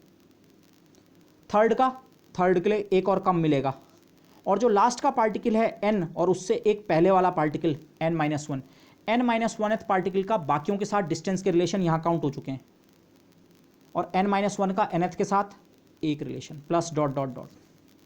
टोटल कंस्ट्रेंट्स अगर आप इंडिपेंडेंटली लिख के सोचेंगे, लेकिन ये इंडिपेंडेंट नहीं है इतनी, ये है 1 + 2 + 3 + up to n-1, sum of first n-1 natural numbers, जो कि होगा n-1 into n-1 + 1/2। First n natural numbers का एडिशन होता है nn + 1/2, लेकिन अब की बार हमें केवल n-1 तक एडिशन करना है। तो ये बना n इंटू n-1/2। जो वो डिस्टेंस हम कह रहे हैं ना, हर पार्टिकल की हर पार्टिकल से डिस्टेंस फिक्स्ड है। अगर वो एक एक रिलेशन आप लिखने लगें, उन्हें आप कंस्ट्रेंट तो कह सकते हैं पर वो इंडिपेंडेंट नहीं है, तो आप इतनी इक्वेशन लिख पाएंगे। ये नंबर बहुत लार्ज हो सकता है। आप केवल 10 पार्टिकल्स ही ले लीजिए, 10 × 9/2 45 कंस्ट्रेंट्स। 2 डायमेंशन में अगर आपके पास 10 पार्टिकल हों तो आपको अगर सिस्टम में कंस्ट्रेंट ना भी हो, कोई रिस्ट्रिक्शन ही नहीं है, तभी भी आपको केवल 20 कोऑर्डिनेट्स की जरूरत है। पहले के लिए 2, दूसरे के लिए 2, तीसरे के लिए 2, 2 × 10 20। और अगर आप यहाँ से इस तरह से कंस्ट्रेंट्स काउंट करेंगे तो आप बोलेंगे इस सिस्टम में तो 45 कंस्ट्रेंट है, तो इस सिस्टम में आपको कोऑर्डिनेट्स हमारे उस आर्गुमेंट से -35। अब -35 कोऑर्डिनेट्स का क्या मतलब है? गड़बड़ क्या कर रहे हैं? ये कंस्ट्रेंट की जो इतनी इक्वेशंस हैं ये सब एक दूसरे से इंडिपेंडेंट नहीं है। इंडिपेंडेंट कंस्ट्रेंट्स का नंबर केवल इतना है, ओके दिस। और ये तो मैंने केवल n = 10 के लिए बताया। आप n = 10 पावर 23 के ऑर्डर का सोचिए। एक एक एटम, एक एक मॉलिक्यूल को अगर आप एक पार्टिकल समझें तो लगभग 1 मोल ऑफ पार्टिकल्स से अगर आप डील कर रहे हैं तो ये नाइव काउंटिंग तो हमेशा बहुत ही गड़बड़ रिजल्ट देगी। ये basically number of pairs in the system बन रहे हैं, ये गलत है, सही है, ओके। n = 5 के बाद ये नंबर इस नंबर के बराबर हो जाता है और 5 के बाद तो एक्सीड करने लगता है, लेकिन ये नंबर गलत है, सही ये है, ओके। तो hopefully this is slightly long lecture, आपको ये आइडिया दिमाग में बैठा लेना है किस तरह से सही काउंटिंग हमें जनरलाइज कोऑर्डिनेट्स की करनी चाहिए। जनरलाइज कोऑर्डिनेट को हम बाद में एक और चीज़ भी नाम दे सकते हैं, काइनेटिक डिग्रीज ऑफ फ्रीडम, ठीक है, लेकिन मैं डिग्री ऑफ फ्रीडम शब्द अभी अवॉइड कर रहा हूँ, ओके। बट और असली केस जो हमें करना है, एक्चुअली सवाल ये था, अब ये नेक्स्ट टर्न पे ही हम करेंगे, specify the configuration of a rigid body in 3D। आज की कहानी से हमने ये समझा इस लेक्चर से, 2 डायमेंशन में अगर कोई रिजिड ऑब्जेक्ट है, अब उसे मैं लेमिना कह सकता हूँ, केवल 2 डायमेंशन में सप्रेस जाए, प्लेन लेमिना। 2 डायमेंशन में अगर कोई ऑब्जेक्ट है तो उसको स्पेसिफाई करने के लिए केवल 3 ही कोऑर्डिनेट्स की जरूरत है, 3 से ज़्यादा नहीं।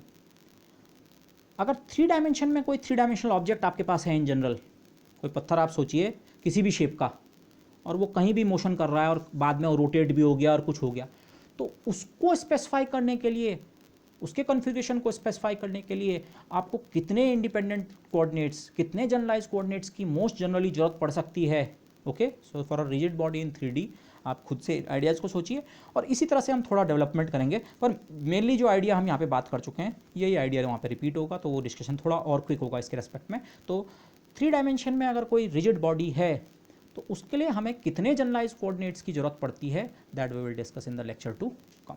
सो थैंक यू एवरीबॉडी।